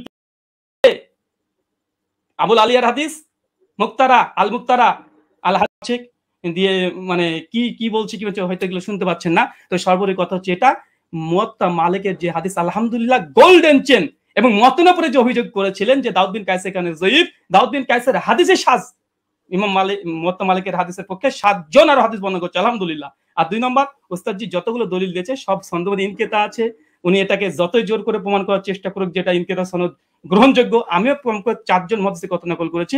ইনকিতা মুরসাল হাদিস যঈফাই 200 নামাজের মাসালাও আছে, সে মুসলিমাও আছে আলহামদুলিল্লাহ। 5 মিনিট আমি আলী হাসান ওসামা আপনার কাছে যাব এবং আপনি 5 মিনিট সময় পাবেন, এখানে নতুন কোনো তথ্য আপনি অ্যাড করতে পারবেন। জি, শুনতে পাচ্ছেন? আপনি বললে আমি টাইমটা শুরু করব। জি, শুরু করুন। হামিদান ওয়া মুসাল্লিয়ান ওয়া মুসাল্লিমা ওয়া বাদ। ব্রাদার রাহুল কিছু কথা বললেন যেটা আপনাদের মূলনীতির বাইরে ছিল। এটা তিনি বহুতবারই দিয়েছেন, আমি এটাগুলো এড়িয়ে গিয়েছি। লাস্ট এই পর্যায়ে আমি বলি যে তিনি বললেন যে আমার জায়গায় থাকলে আরো দলিলের ভান্ডার খুলে দিতেন। দলিলের ভান্ডার খোলার প্রয়োজন নেই তো। আমার সামনে যে নোট আছে, আমি তো ঘোষণা দিয়েছি, দেখেছেন যে আমি বিষয়ে কিতাব রচনা করছি, শীঘ্রই বের হবে। তো সুতরাং দলিলের ভান্ডার নামিয়ে বসলে তো আর কিতাবের ঘোষণা অগ্রিম দেওয়ার কথা না, কিন্তু সবগুলো দেওয়ার কোনো প্রয়োজনই মনে হয়নি, কিছু জিনিসের রুচি হয়নি। আপনি যেমন একটাকে টেনে আরেকটার সাথে নিয়ে দাঁড় করিয়ে দিচ্ছেন। আপনি বলছেন যে 8 জন বর্ণনা করেছে, আমি কেন শুধু দাউদ বিন কায়েস আর মোহাম্মদ বিন ইউসুফের কথা আমি কেন টানছি বারবার, যেটা শাগিরদের মধ্যে টেনেছি। এ কারণে আমি বলেছি বাকি কোনোটার মধ্যে আপনি 8 জন না আপনি 100 জন দেখান, কোনোটার মধ্যে আদেশের কথাই নেই। আপনি তো মূল পয়েন্ট টেনেছেন এটা, বা আমাদের আলোচ্য শিরোনামই এটা যে ওমর রাদিয়াল্লাহু আনহু কত রাকাত তারাবির আদেশ করেছেন। আপনি পানি তো অনেকবার খেয়েছেন, আরো খাবেন সামনেও। পানি খাওয়া হয়ে শেষ করে আপনি মজলিসগুলোর মধ্যে আদেশ করেছেন এই শব্দটা আছে কিনা। আচ্ছা, দাউদ বিন কায়েসকে আমি এজন্য দাঁড় করিয়েছি যে এখানের কথার অর্থ আর আপনি যেই সনদটা টেনেছেন ইমাম মালিকের, সেই কথার অর্থ হলো সেমই। আর এই যে সনদটা ইমাম মালিকের সনদে যে কথাটা আপনি টেনেছেন, এটা বিভিন্ন কিতাবে আসলো, কিন্তু কারোর সাথে কারো তো মিল নেই। মূল কথা তো এটাই রেওয়ায়েতের, যদিও অনেকজন রেওয়ায়েত করেছেন, কিন্তু শুধু এই আদেশ আর নিষেধ অথবা রাকাতের বিষয়টা নিয়ে সমস্যা এমন তো না, প্রচুর ভিন্নতা। এক জায়গায় দেখা যায় উবাই বিন কাব তামিমদারির নাম আছে, আরেক জায়গায় নাই। আরেক জায়গায় হলো শুধু আদেশ করেছেন এই কথাটা আছে, কিন্তু আমল কি ছিল তাদের? আদৌ কি তারা এটা আমল করেছেন না সিদ্ধান্ত চেঞ্জ করেছেন সেটার কথা নাই। আরেক জায়গায় দেখে যে শুধু আমলের কথা আছে, আদেশ আদৌ করেছেন কিনা এটার কথাই নাই। তার মধ্যে আপনি বললেন যে আবু আলিয়া এটা কোন সনদের মধ্যে আছে যে আমি উবাই বিন কাব প্রসঙ্গে যে কথা টানলাম ওটার মধ্যে আছে। এটা তো আমরা তারাবির বিশ্বাগের আলোচনার মধ্যে কথা টানিনি। এটা তো আমরা দেখিয়েছি যে আপনার ওই মূলনীতি বোঝানোর জন্য যে আমল যদি খেলাফ হয় তার বর্ণনা, তাহলে সেই ক্ষেত্রে হাদিসের দুর্বলতা সাব্যস্ত হয়। ওইটা বোঝাতে গিয়ে যে সাহেব বিন ইয়াজিদের আমলও খেলাফ, ইমাম মালিকের আমলও খেলাফ, একইভাবে আপনার উবাই বিন কাবের আমলও খেলাফ। উবাই বিন কাবের আমল কিভাবে খেলাফ এটা বোঝাতে গিয়ে 3টা দলিল দিয়েছে, এর মধ্যে আপনার এই পয়েন্টটা আছে। আর আপনি